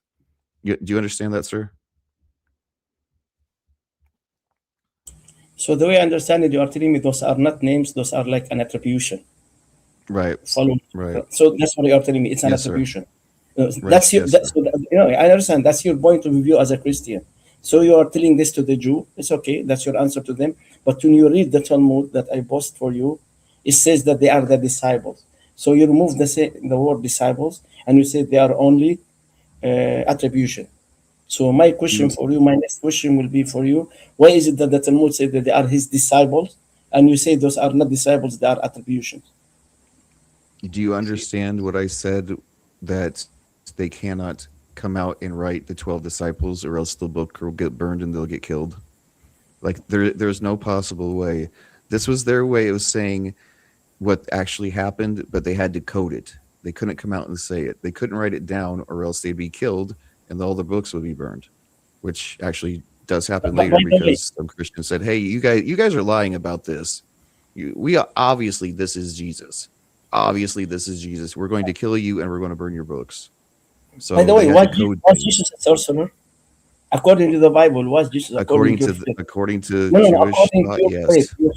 According to your faith, was Jesus a sorcerer? Not according to my faith, but according to Jewish faith, he was a sorcerer. So do you have in the Bible where they call Jesus as a sorcerer? Does it say that in the New Testament? Does it There's say in the New places. Testament that the Jewish called Jesus as a sorcerer? I think there may They be. accuse him of sorcery. Can you show me that, please? Yeah, I I'm think not I aware probably of this. I'm can. asking you. I'm Sure. asking you. Let me. I want to learn from you. Yes, sir. I'll find it. Give me a second here. Give me a second. I'll Sure, find it. please. I'm glad that you see. I'm happy that at least you are searching. I'm happy. I appreciate that. Listen, At least you are let me doing tell your you homework. something. Let me tell you where I come from, Dean, okay? I believe the Quran is a Christian homily. And I think if you and I sat down and worked through all of this, we could learn what the Quran actually means and we could make the world a better place. And that is my goal. Whenever I talk to Muslims, I want to say, yes, you think this is what the Quran says. I don't think the Quran says that. Let's work together. Let's talk about it. Let's work it out and see if we can make this world a better place. So give me 1 second and I'll find the source for So you. can I answer your argument here, please? With all due respect to you, Sure. Mr. Fish. I'm gonna mute so I can find the source verse. Sure. With But all go due ahead and respect, speak. Yes, sir. with all due respect to you, what you are doing, you are throwing all Islamic books under the bus, and you want me to forget all about it and listen to your own view and interpretation. That's what you are doing. So you are giving your own. You are reading the Holy Quran. In your own context and your own perspective to suit your needs, talking to me through your understanding to the Holy Quran, not according to the Muslims. So for me, with all due respect to you, when you talk to me about Islam, you talk to me according to my books, Islamic books. But if you want to talk to me about Islam through your understanding, I have no problem with that. And one point, kalam. What is greater, sir? What is greater, the Quran or the Hadith, or what your scholars say later? Which is the source you should use? Do you know what are the type of hadith, please? So you spoke about hadith, so I Sir. assume that you know what. No. Wait, I'm sir, coming. sir. Stay on the Quran. Stay on the Quran. Stay on the Quran.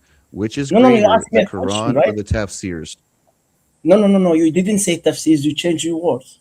You said a Okay, while ago, which is scholars. greater, the Quran Sure. or the hadith? Which is That's greater, what the you said. Quran, Hadith, or scholars? Which should you take as Okay, primary? very good. Now, in return, with all due respect to you, when you ask me which is greater, Quran or Hadith, so I understand from you that you know what is Hadith. So now I'm asking you as a Muslim, according to the Islamic sources, what are the types of the Hadith, please? Because I if you listen. know, I'm 6 no, minutes because if late on you a know them, different call, you will but I answer. like what we're doing, so I'm going to stay here. But can you just answer me which source you're Okay, supposed I to will take tell you as, why I as the asked you. greatest source? I tell you what I asked you. I asked you because we have what we call al-Hadith al-Qudsi. Al-Hadith al-Qudsi is equal to the Holy Quran. So there are some parts of the Hadith which is not part of the Quran, but it's equal to the Holy Quran. So we call it as Hadith Qudsi. So therefore I ask you if you know what are the type of Hadith or not. So we have some types, which is Hadith Qudsi, which is equal to the Holy Quran, but it is not part of the Quran. Then we as a Muslims, we go by Quran and Sunnah. Quran and Sunnah, therefore our kalima, the word of Shahada, La ilaha illallah, Muhammad Rasulullah. La ilaha illallah is talking about the first part of our beliefs, which is the Shahada, the oneness of Allah, which is the Holy Quran, where we learn from it that there is no God except one God, who is this Allah, from the Quran. Muhammad Rasulullah is the second part of our Shahada, which means the Sunnah of our beloved Prophet Muhammad, whom Allah spoke about him in the Quran, says, وَمَا يَنْطُقُ عَنِ الْهَوَىٰ إِنْ هُوَ إِلَّا وَحْيٌ يُوحَىٰ, and said, he does not speak by his own, but whatever he hears, he speaks. And Allah says, وَمَا أَتَاكُمُ الرَّسُولُ فَخُذُوهُ وَمَا نَهَاكُمْ عَنْهُ فَانْتَهُوا عَنْهُ. Whatever he tells you to do, whatever he forbade you, stop it. Whatever told you to do, do it. So therefore, this is the part of Hadith that Allah told us in the Holy Quran. Now, in regard of our scholar, Allah says 4 times in the Holy Quran, فَاسْأَلُوا أَهْلَ الذِّكْرِ إِن كُنتُمْ لَا تَعْلَمُونَ. Ask scholars, ask people of knowledge if you don't know. So therefore, we have also level for those people of knowledge. I hope that I was able to answer your question. No, you didn't answer my question at all. You didn't answer my question at all. That's okay. No problem You with that. danced Okay. around the whole entire thing. You're supposed to say, I am a Muslim. Nothing is greater than the Quran, but you didn't say that. Okay, let me stop for a hot second, right? No, Kalam. He want me to answer him the way he wants me to answer, but the way I want to answer. So he was not expecting me to give such answer because he was preparing for himself something in return if I will answer the way I know where he was going, by the way. Okay, and cool. I was asked, Let me do sure. this now. Yeah? I'm just gonna put everybody to the back for a minute, and then we just get one at a time. Okay. Okay. So, unfortunately, this is why I'm like, I just want to have academic conversations, because it cuts out the BS at times. It cuts out the BS. We can just go directly from an equal setting of like, let's use a methodology. Let's use something that we can all, kind of like have a grounding on in terms of academia.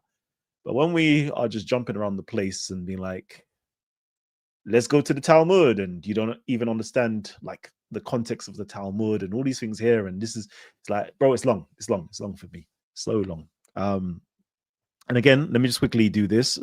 I want to just get you guys again, I just want you guys to just read academic works. So right now I'm just going to pop on the screen some academic works, which is, let's see, who is this one by? Ian Meverak. Okay, Ian Meverak. Quran, Crucifixion, and Talmud. Okay, just to show you guys, when I'm talking from scholarship. Okay, we're bringing up sources, books, articles, journals, scholarship. Okay, up on the screen for you guys to see. If I'm making a claim about the Sanhedrin 43 and all them things here in the Talmud, it's not me making it up. Okay, it's literally literally inside of the articles that I'm bringing up for you guys to read. And then once you guys read these articles, what to say, the major point of historical discrepancy between the New Testament and the Sanhedrin 43a is the story of how Jesus was executed. According to the New Testament, Jesus was crucified, obviously, following Roman law. According to the Talmud, he was stoned and subsequently hanged, following rabbinic law. Okay, I want to show you guys, we're bringing up scholarship, academia, and then from there, right? If you disagree, we could say, I've read somewhere else within inside of academia, it says something completely different, and then we can start having an academic conversation, right? But when we're having a faith-based conversation, I can't lie, my ears turn off because it's just filled with beliefs, complete beliefs. I just want to get you guys, please start reading some academic books, man, some journals and some articles so we can have like proper conversations. Everything else is boring. Let's just get everybody back in to the mix. So I fish in a tie. Talk to me. Talk to me, my guy. I love the fact that you had that article ready to go, Can you hear me? Yeah. So he asked me about Jesus being called sorcerer, so I found that and posted it. And anything anybody wants to talk about Simon of Cyrene carrying the cross, we actually have the coffin of Simon of Cyrene. That could be a real quick, be probably a 30-minute stream sometime. Could you show us the source of the sorcery? I put it in the private chat, Matthew 12:24. Matthew 12:24. Let's bring it up on the screen for people to see.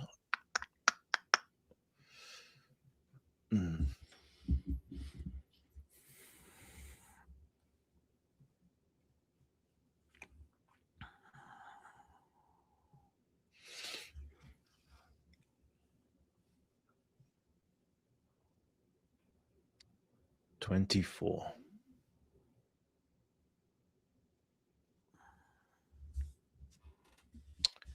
And it says here, but when the Pharisees heard it, they said, this fellow doth cast out devils, but by Beelzebub, the prince of the devils. And Jesus knew their thoughts and said unto them, every kingdom divided against itself is brought to desolation. Every city or house divided against itself shall not stand. And if Satan cast out Satan, he is divided against himself.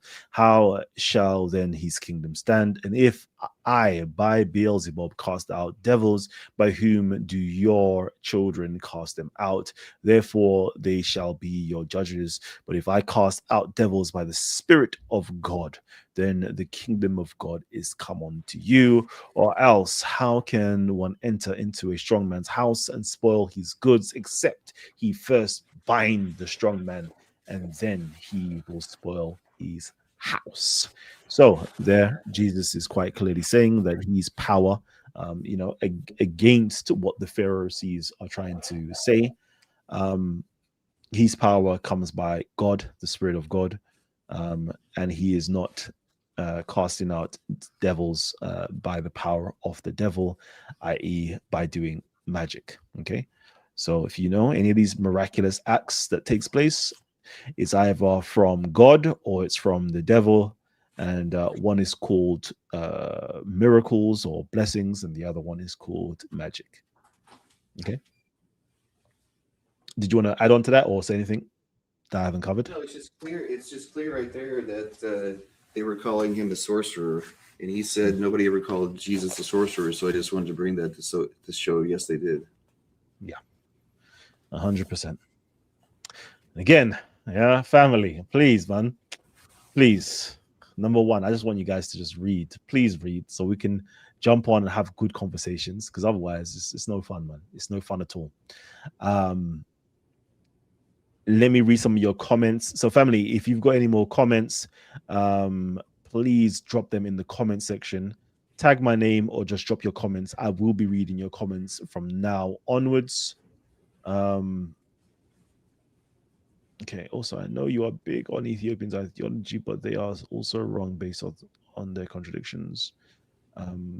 If this is to me, I want to say yeah. Just to put this out, right? You know, when I say the Abyssinians or Ethiopian connection to all of this stuff, right? I am not giving a value judgment to say that one is right or the other is, I'm saying like this is where it comes from. Like, I'm not even going to tell you that, for example, let's say this. I can be objective to say that, Ethiopians have things right here and wrong here, or the Bible may have things right here or wrong here, or the Quran may have things right here or wrong here. This is from an academic standpoint. What can we prove via the materials that we have? I don't place no moral judgment to be like, the Ethiopians must be right all the time, or whoever must be right all the time. People are people. People are fallible. People can make mistakes. Okay, so we also have Aladdin back. Aladdin, did you Can you want hear to me? say anything? And I'm going to get you to mute your mic after you've made your point. Sure. I just want to ask you and Mr. Fish. You said that Matthew 12, 24. 20, 24. So, I just opened, I usually, when you give me a source, I always go honestly to the source directly. So I've been to BibleHub.com, I've been to Bible Gateway, and I've been to the origin of the word, which is in Greek, etc. So there is nothing talking about sorcery. They say that he is using the prince of Satan, his name is Beelzebul, just to do his things. But they didn't say that. You understood from that. You come to a conclusion by reading this that they mean to say that he was a sorcerer. But the verse doesn't say sorcerer, but they said that he's using Satan. And he's using the prince of Satan to do his things. But they never accuse them of sorcery here. They accuse them of using Satan. That's it, So like being satanic. So what did you get this sorcery you from? understand? Okay. Educate me. Educate me, please. I want to learn about that. Because I have actually in front of me right now, honestly, I have BibleHub.com, I have Bible Gateway, I went to the original Greek and everything, it's all in front of me. All I right. didn't see sorcerer here. Let's just get you to mute your mic now. Okay. So let's just see if you can grasp the context from, let's say, 12:22. Then was brought unto him one possessed with a devil, blind and dumb, and he healed him, insomuch that the blind and dumb both spake and saw. And all the people were amazed and said, is not this the son of David? So we can see he's doing something that's miraculous feats, right? He's healing people. He's making the blind see, making the dumb to hear or speak. Okay, making the one who's possessed with a devil to be, what's it called, exercised and so forth, right? But then the Pharisees heard it and said, this fellow doth not cast out devils, but by Beelzebub, the prince of the devils. Do you understand the implications of that claim?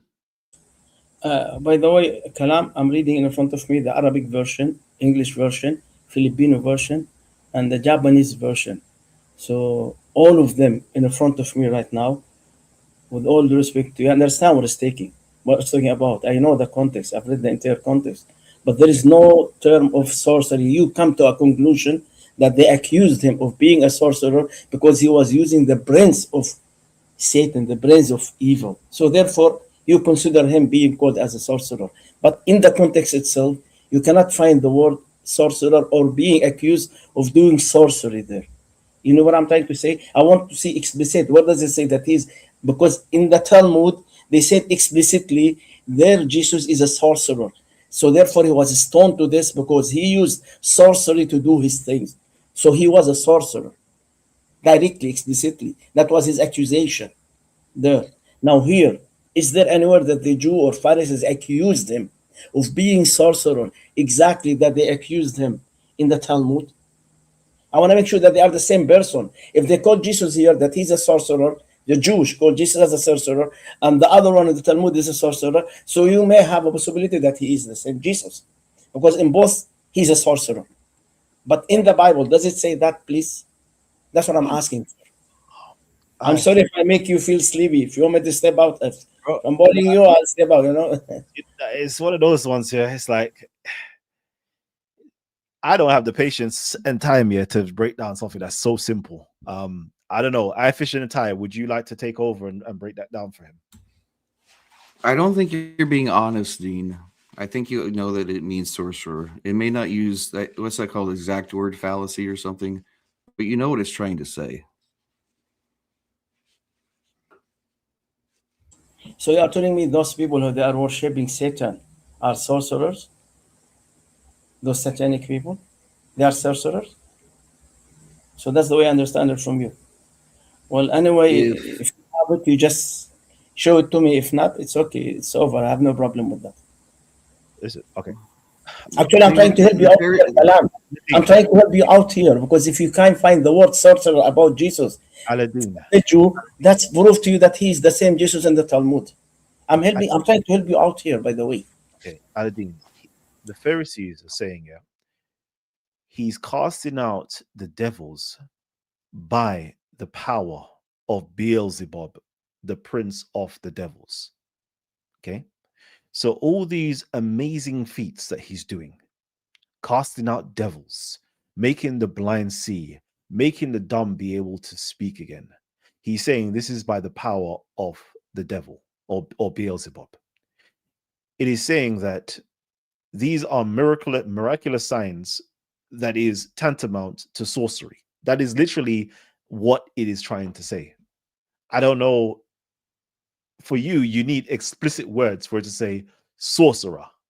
If I say to you right now, yeah, my house was on fire, a truck with sirens came up, and men with water hoses and such and such came and put out the fire and all these things here, and I could tell you how they're dressed, then you're gonna say, but they're not firemen. Nowhere did you ever say to me that these men were firemen.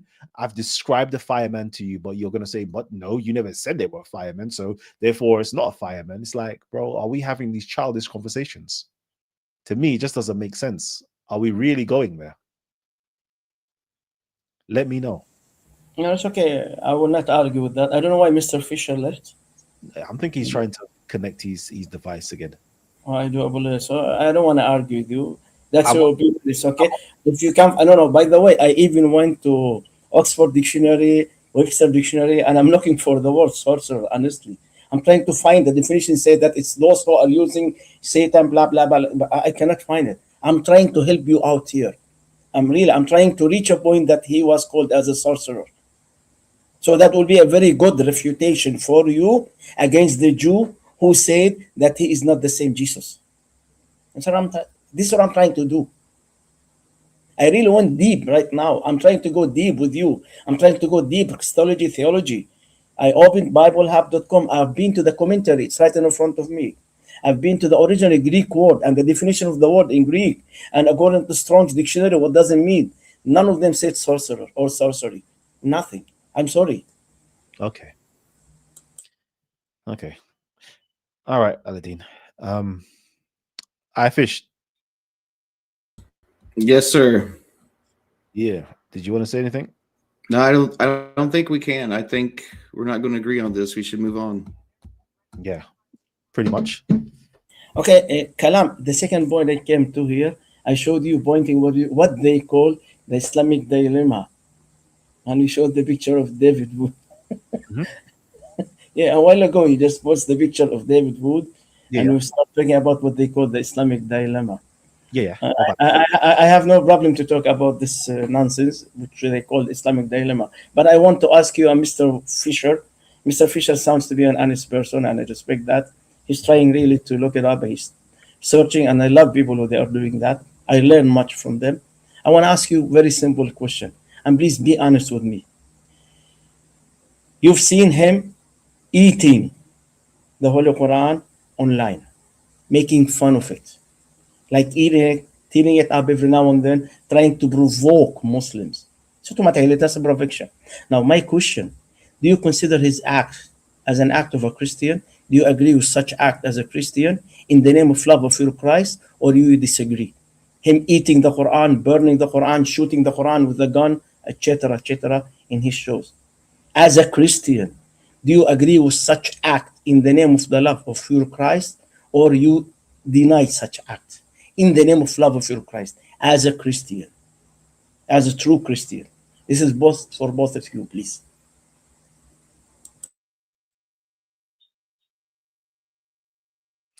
Uh, Fish, do you want to answer that? Yeah. It's not. It's not religious. It's personal. It's somebody doxed somebody's wife and somebody's coming after somebody's family, and in order to get them to stop the doxing and stop the attack, they said we're going to do X to the Quran. If you stop doing what you're doing, doxing our family, doxing our women, coming after our wives, we'll stop desecrating the Quran. So it's pretty simple. this dude this dude Malik stops desecrating the Quran, it all stop. This dude Malik stops attacking the Christian women, the Quran desecration stops. So all you guys should be on Malik. Stop doxing. Stop doing what you're doing, and it all stops. And then my personal view is, I don't understand. Personally, report these individuals to the police. So Malik should be reported to the police for doxing, or doing anything that is quite criminal. Whatever he's doing, it should just be reported to the police straight up and down, and get rid of these people, because these people are a cancer to the whole, that whole community of online debates and all them things there. When it starts to get personal and you're trying to, show, certain imageries of people's wives and all these things here, yeah, get them out of there. Just get them out of the community, full stop. And unfortunately, it doesn't seem as though, David Wood or whoever else is willing to call the police, or God Logic is willing to call the police. Police needs to be called, and these people need to be, you know, they need to like be held accountable for any crimes that they actually commit, because otherwise things escalate like this. Things escalate where there is burning of the Qurans and eating of the Qurans, and people getting involved in fights and all these things here. Things begin to escalate. Just get these people out. And another thing is, the Muslims within inside of this community, of Dawah community, they need to start holding their people accountable and showing them this isn't right. This isn't good behavior. I don't know why nobody holds any of these people to account. It just baffles me, full stop. Because if you try it with the wrong one, and I was so proud of God Logic the other day, actually. I was so proud. Like, move away from my wife, or you will be moved by me. Things will get physical. Because if anybody was doing any madness to my missus, oh my God. Oh my God. I'll tell you from now, you will be gotten rid of so quickly. So quickly. Another Okay, thing is, hold okay. on, I ain't finished. I Hold on, will I ain't not. finished. I'm Hold on, I sorry. ain't. Sorry, sorry. I And thought then you finished. My apology. Sorry. and this whole thing with David Wood and this whole desecration of the Quran thing. I don't personally agree with it. I think it's in bad taste. And I think that spreading this,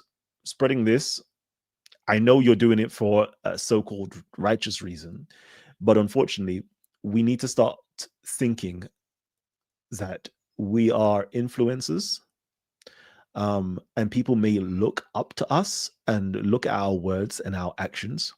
And then you're going to have maybe naive Christians, gullible Christians, young Christians that don't truly understand the nature of humans and the nature of a certain religion and their followers. And they may do certain things, which causes another reaction from certain people that have no control over themselves. So it's like, because I always think to myself, like, whatever I would tell anybody is what I would teach and tell my children. And I wouldn't put my children in harm's way by actually doing silly things as burning the Quran or doing those things there. Because I understand the nature of the beast. I understand the nature of very what's it called? Emotional, ignorant human beings who so happen to be Muslims, who so happen to feel hurt by these acts and the potentiality that they have to do certain things. It's like, bro, that's long. Don't do it. Understand the nature of the beast and move a bit more wiser than that. Go ahead, Aladdin. Okay, Kalam, I appreciate that you said I do not agree. That was your opinion.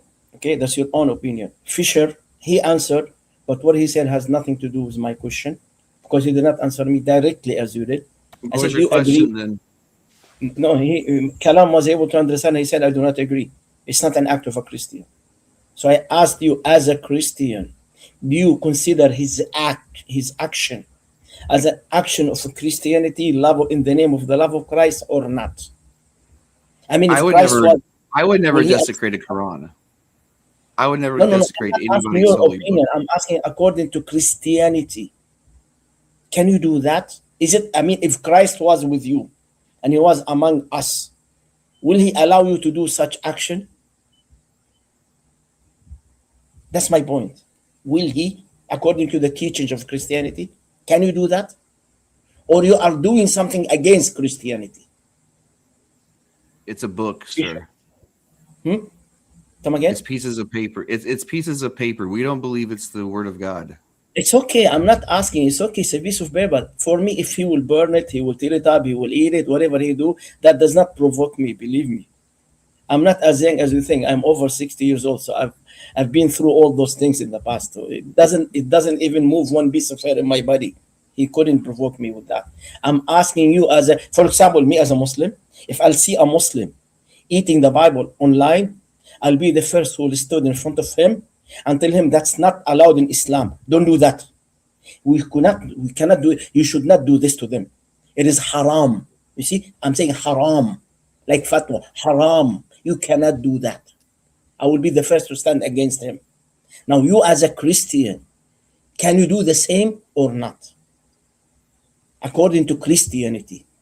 You got my point, Mr. Fisher? I don't know if there's a ruling either way, but what I would say is these people are calling people's wives in the middle of the night. They're harassing their wives. They're going way, way, way over the line. Okay, They're you they're see doing what Kalam they're says is doing very good. things I they're told the doing police. things I beyond told the police. desecrating a book. In order to get them to stop attacking their women, they're saying we are going to desecrate your book until you stop attacking our women. Okay, James, I can I don't ask agree you with to read? I desecrating want you to anybody's read one book, verse from the but I Bible. understand why they're doing it. James, can you read? Can you read James chapter 1, verse 26, please, and explain it to me? Can you post it on the screen? James chapter 1, verse Dean, you got to 26. understand we're very close to somebody getting killed. No, no, no, no, no. You see, the answer for my question is in the Bible. I'm trying to show you the biblical point of view in regard of what he did. I'm trying to help you out here. So the Bible spoke about his action. So I'm quoting a verse from the Bible is telling you if what he did is correct or wrong. So therefore, I'm telling you, please read James chapter 1, verse 26. Go on, bring up, please. Go on, read it. Read it. Go listen. Well, listen. Go ahead. James 1, what? It's in a private chat. James chapter 1, verse 26. Can you see it in a private chat? It is there. You can read it loudly, please. Because your English is better than mine. My English is third language, so they might not understand what I will read.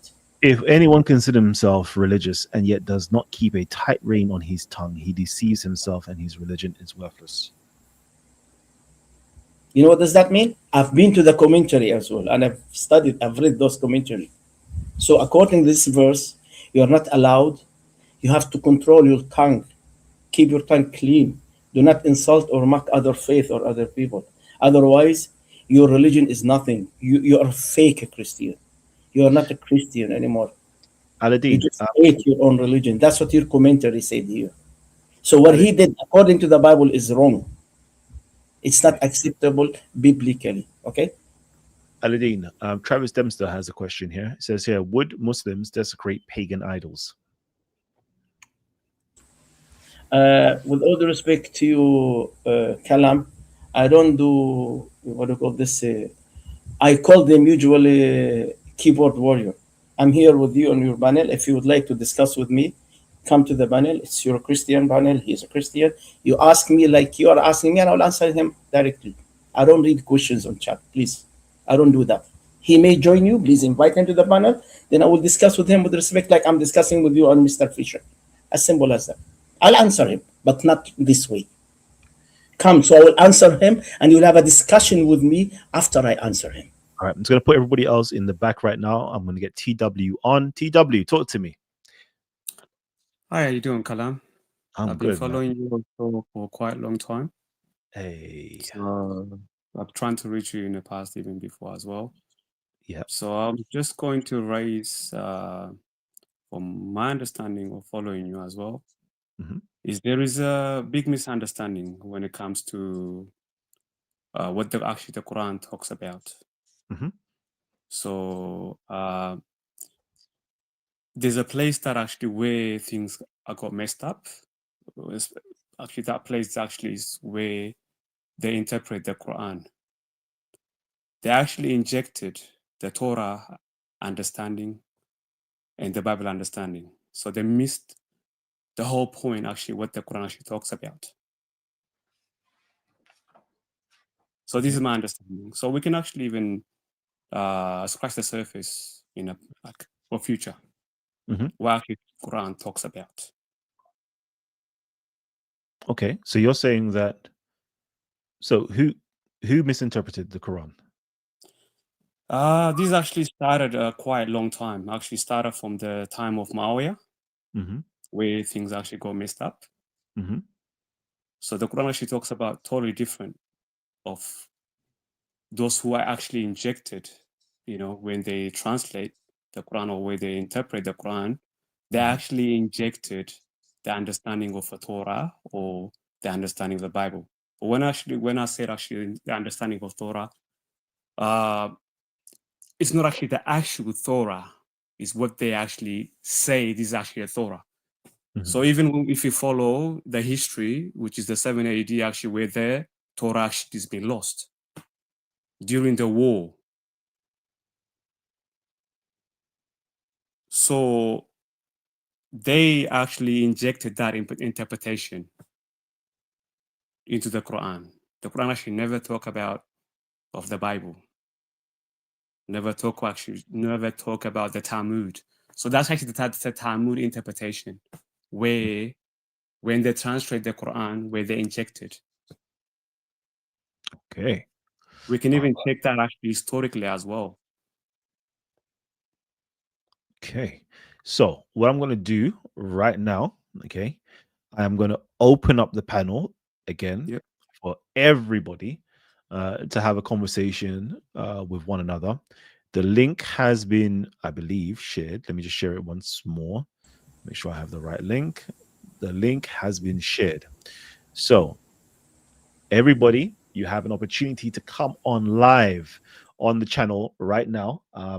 Technically speaking, we should be shutting down because 2 hour mark has been reached. But I want to give everybody the opportunity to come on in and actually have a conversation with the panel members.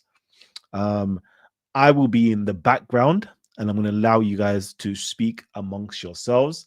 And all I'm going to ask you is to please, okay, be respectful of one another, be respectful to our audience, and please respect yourselves, okay? That means I don't want to hear no foul language, and I don't want to hear you guys talking over one another, and just show each other the due respect that each other deserves. All right, cool. Go ahead. Okay, he left. I just want to tell something to Kalam. Those people who they claim what they call the Islamic dilemma, what they are doing here, they are reading the Holy Quran in a Christian context and perspective to suit their needs, to impose their point of view on us as Muslim, exactly like what they have done with the Hebrew Jewish Tanakh. They were reading the Hebrew Jewish Tanakh in a Christian context and perspective. They gave their own interpretation and they change it by add, delete, and change. As Jews said, they corrupt the Hebrew Jewish Tanakh by add, delete, and change to impose Jesus and Trinity on the Jew. Now they are doing the same thing with the Holy Quran. 100%. I agree with you. You know, so that's what so therefore I'm willing to discuss with anybody, which I've done, alhamdulillah, in the past several times, about what they call the Islamic dilemma, verse by verse, by detail, and reading the context. Each and every verse that they quote, they never read the context. Because if you read the context, you will realize that they twisted the verse just to suit their needs. That's dishonesty. It's 100% dishonesty. I just wanted to point out for this as a Muslim.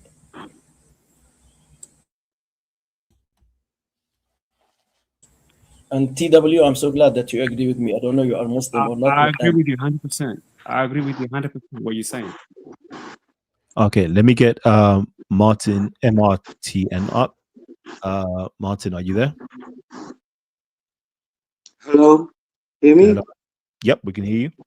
Yeah, already. You're talking about the review on the description of the Quran. I'm sorry, Kalam, were you able to catch what he said? I cannot understand. I'm sorry. But no, I wasn't able to understand. My apology. My bad. He asked about the desecration of the Quran. So what did he say? I don't know. What did he ask? Okay, how about your parents say that not be a believer about they are the worst of creatures? Tell me about that. Kalam, can you please tell me? I cannot. I'm sorry. It's my bad. Aladin, in the Quran, that says, who do not believe in Allah and His messenger, he is the worst of the creatures. What does that mean? Okay, you're talking about worst of the creatures. So what's your name again, please? So I will call you with your name. Just MRTN, okay? No, I may make it easy. I have to go. I call you M, okay?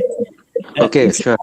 Mr. M, for us as a Muslim, Allah subhanahu wa ta'ala said in the Holy Quran 4 times, I don't know, you have echo with your mic. You have echo, Mr. M. You have echo. Sorry, I'm not using I'm using the phone. Sorry. Okay. Now, for us as a Muslim, Allah says in the Holy Quran 4 times, قُلْ هَاتُوا بُرْهَانَكُمْ إِن كُنتُمْ صَادِقِينَ. Present us the evidence if you were speaking the truth. Now you had a claim against me, against my Quran, that Quran said that you are the worst, whatever. Can you show me that from the Holy Quran, please? Then I will go with you and we'll read it together. Sorry, repeat again. I said, Allah says, present us the evidence. You have to present me the evidence. Now you have a claim against Quran. So can you give me your evidence from the Holy Quran so we can read it together? Then I will answer. Are you saying that I'm going to show you in the Quran that the Quran say we are the worst of who do not believe in Allah and Muhammad is the worst of creatures? You want me to prove it to you? I'm asking. Yeah. Because this is your claim. My friend. Okay, sure. When you go to the get another phone, I try to get to you. Give me a minute, please. Okay, we don't need to speak over each other. We have a private chat. You can post the verse in a private chat, or you can post it in a live chat as well. Then everybody will read it with you. We'll all read it together.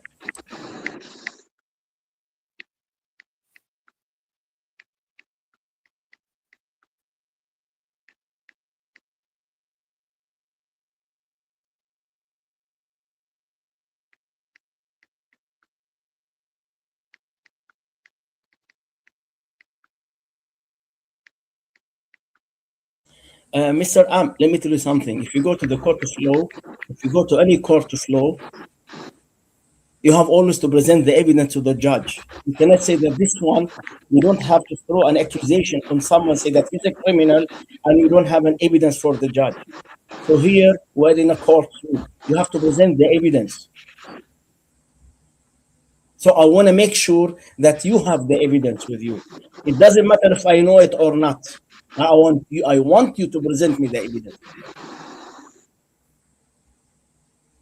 You see, with all due respect to you, Mr. This is what I do not like. Some people, they just hear and they bring it to you thinking that they discover something in you in the Holy Quran that we didn't know about. So therefore, I ask you for the source. I want to make sure that you went personally to the Holy Quran, you've read the context, you quote the verse, and you understood what is the context saying, which answer your question. I'm still waiting for you. If anybody disagree with me, please, TW, if you disagree, say you disagree. Fish, if you disagree. I do agree with you. Because you need to provide evidence-based knowledge. I think, Mr. Am, you have a very, very bad mic. Please, if you are not talking, mute yourself. I think, Am, you have a very bad mic. Aladdin, hear me? Yeah, I hear you. Sure. 98.6. Come again? What's that? 98.6. Can you post that in a live chat and a private chat, please? I cannot proceed 98.6. Okay. So can you read it for me, please? Indeed, they share international. Indeed, they who disbelieve among the people of the scripture and the present will be the first of hell, abiding eternally therein. They are the worst of creatures. Okay, very good. Have you ever read the context? Do you know what is the context? What's the context? Tell me what's the context. Okay, so can you please mute yourself because you have an echo with your mic? So I'll answer. Can you please just mute the context? Okay, can you mute yourself because there is an echo with your mic, please? Please. So everybody can hear as well. Now, let me tell you something. Actually, I'm aware of the verse. Alhamdulillah. Allah said in Surah Al-Bayyinah, verse 6, which I'm aware of, إِنَّ الَّذِينَ كَفَرُوا مِنَ أَهْلِ الْكِتَابِ وَالْمُشْرِكِينَ فِي نَارِ جَهَنَّمَ خَالِدِينَ فِيهَا وَأُولَٰئِكَ هُمْ شَرُّ الْبَرِيَّةِ. But I want you to present me the evidence. So to know that you really went to the source. And as you said, the translation for the meaning of the verse in English is, indeed, they who disbelieve among the people of the scriptures and the polytheists will be in the hellfire, abiding eternally therein. Those are the worst of creatures. Now, why did Allah call them as the worst of creatures? Here it doesn't talk about them physically, but it talk about them spiritually. That's why you need to read the context. You have to read the context and what they have. Let me finish. Aladdin, Can I finish? No. I need to stop you. What spirituality? What you mean by spirituality? You cut me off. What do you mean? I will answer you. Wait, please. Okay, waiting. Relax. You have to. You are very young, aren't you? You're a young generation and you don't have much patience. I am 62 years old. So be patient with an old man like myself, okay? So I'm trying to answer your question from Islamic sources. I'm trying to teach you here the correct answer from an Islamic sources, not from David Wood and his group, okay? So Dean, please listen. You gotta make your answers quicker. Everybody is losing attention. You got to make your answers much quicker. You have to make them concise and fast. Nobody's paying attention. Nobody's keeping up the conversation because your answers are so long. Very good. I hope that you will not interrupt me. Now, what you have done here, you quote text out of context. to suit your needs, and you are reading the verse in a Christian context and perspective to suit your needs. Allah said they are the worst of creation. I'm sorry, Aladdin. I'm not. Let me finish. Let's be I tell you, Let me not finish. on Christians. Let I me tell you, finish. not on Christian, on the humankind logic. Okay, not on Christianity. It's on mankind. Fish, can you Okay? please let me speak? What is kalam? Don't go overboard about Christianity or whatever. Just go to the point. Okay?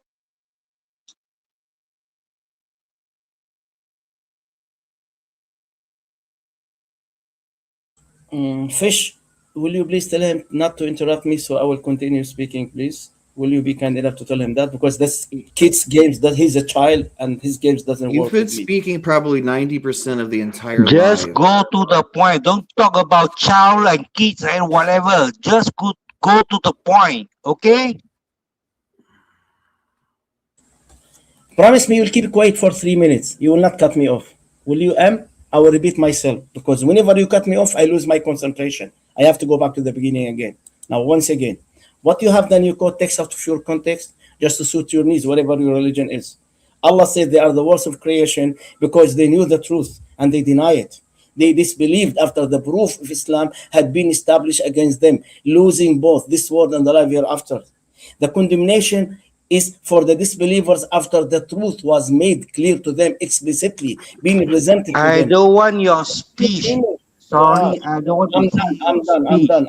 I'm done. I don't want to hear your speech. I'm done. Go I'm to the done. point. Huh? Go to the point. Okay? He's trying to explain to you, Mr. M. Why don't you just listen?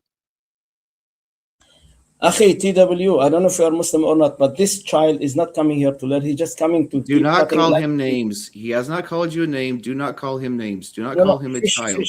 fish, with all the respect to you. We as an Arab, when we call the young people as child, like our You children. an Arab. I as am the a- Chinese. I am the Chinese.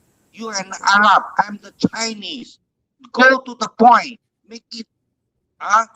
I am Let done. me I'm done with him. Fish, Let me anyone want to understanding about your with him? I'm done. about your Allah saying. Okay? What of creatures? What it means? By the way, fish. By the way, fish. You know why I I'm the call Chinese. You're the Uh, Arab. Okay? Don't talk about race. Okay? Go to the point. Fish, by the way, I encountered this child in any other channels. I know how he's speaking, so therefore he will never let me speak. So therefore I called him as child. I've met him several times in other channels, and I know what he's going through. Please, So for the love of God, Dean, for the love of God, please just love of answer God. him Tell in him to 30 stop seconds. cutting me off. Tell him stop 30, cutting 30, me off.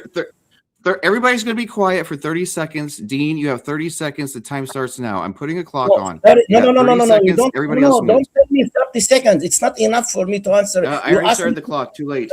You're on to 25 seconds. You're going to start talking. 30 seconds is not enough for you. Ask me question in 20 seconds, and you want me to answer you in 30 seconds? No, it doesn't work this way. If you want me 30 seconds, no, thank you. I have no answer. Continue with them. You carry on with them.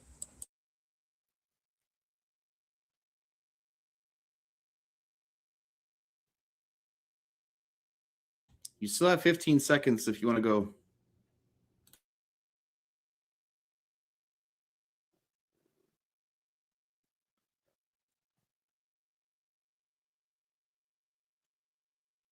Can I answer? Okay, that was 30 seconds. The Martin, clock can you is respond? moving. Okay. Oh, man, family. I've been listening in live a little bit. But yeah, I think we've come to the end of the show, the live element of the show. If any of you guys would like to come on in and actually have a conversation with the rest of the brothers up on the panel right now, the link has been shared already. So just go back into the stream, look at the link, click onto it, come on in. We are going off air. Let me just make sure these comments. Yeah, big up family, man. Like Dex too cool. Salute. Jesus is the way, the truth, and the life. I don't want to read out the last bit because I don't want to be too offensive to anybody else. But yeah, So, family, we're gonna close down the live show today. We did a show. We asked the question, but we was talking about the Islamic dilemma. That was it. Islamic dilemma, something to do with the crucifixion. Did Jesus get crucified according to the Quran? Yes or no? We know according to the tafsirs, to the Muslim traditions, and even some corrupted translations of the Quran, we know that Muhammad did get Jesus did not get crucified via these Islamic traditions. But what does the Quran say itself? And of course, the Quran does not deny the crucifixion.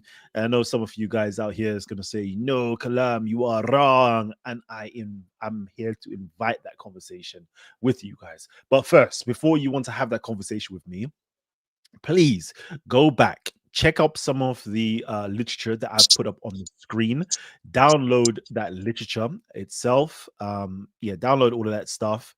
And please come back to me and let's have an academic conversation, because I am not here to have a faith-based conversation. All the faith-based conversation stuff you lot can have amongst yourself, like, you know, how we do in this panel conversation. I know a lot of you guys, you want to have that faith-based conversation and debates and dialogue with each other. So that's why I open it up so you guys can have that. But me personally, I don't really care for it, because it's just like, yeah, that's not my thing. Rather have academic conversation. So, please go back, check out those literature that I pop on the screen, look at it, and then drop some comments in that side of the comment section. Let me know your thoughts on them.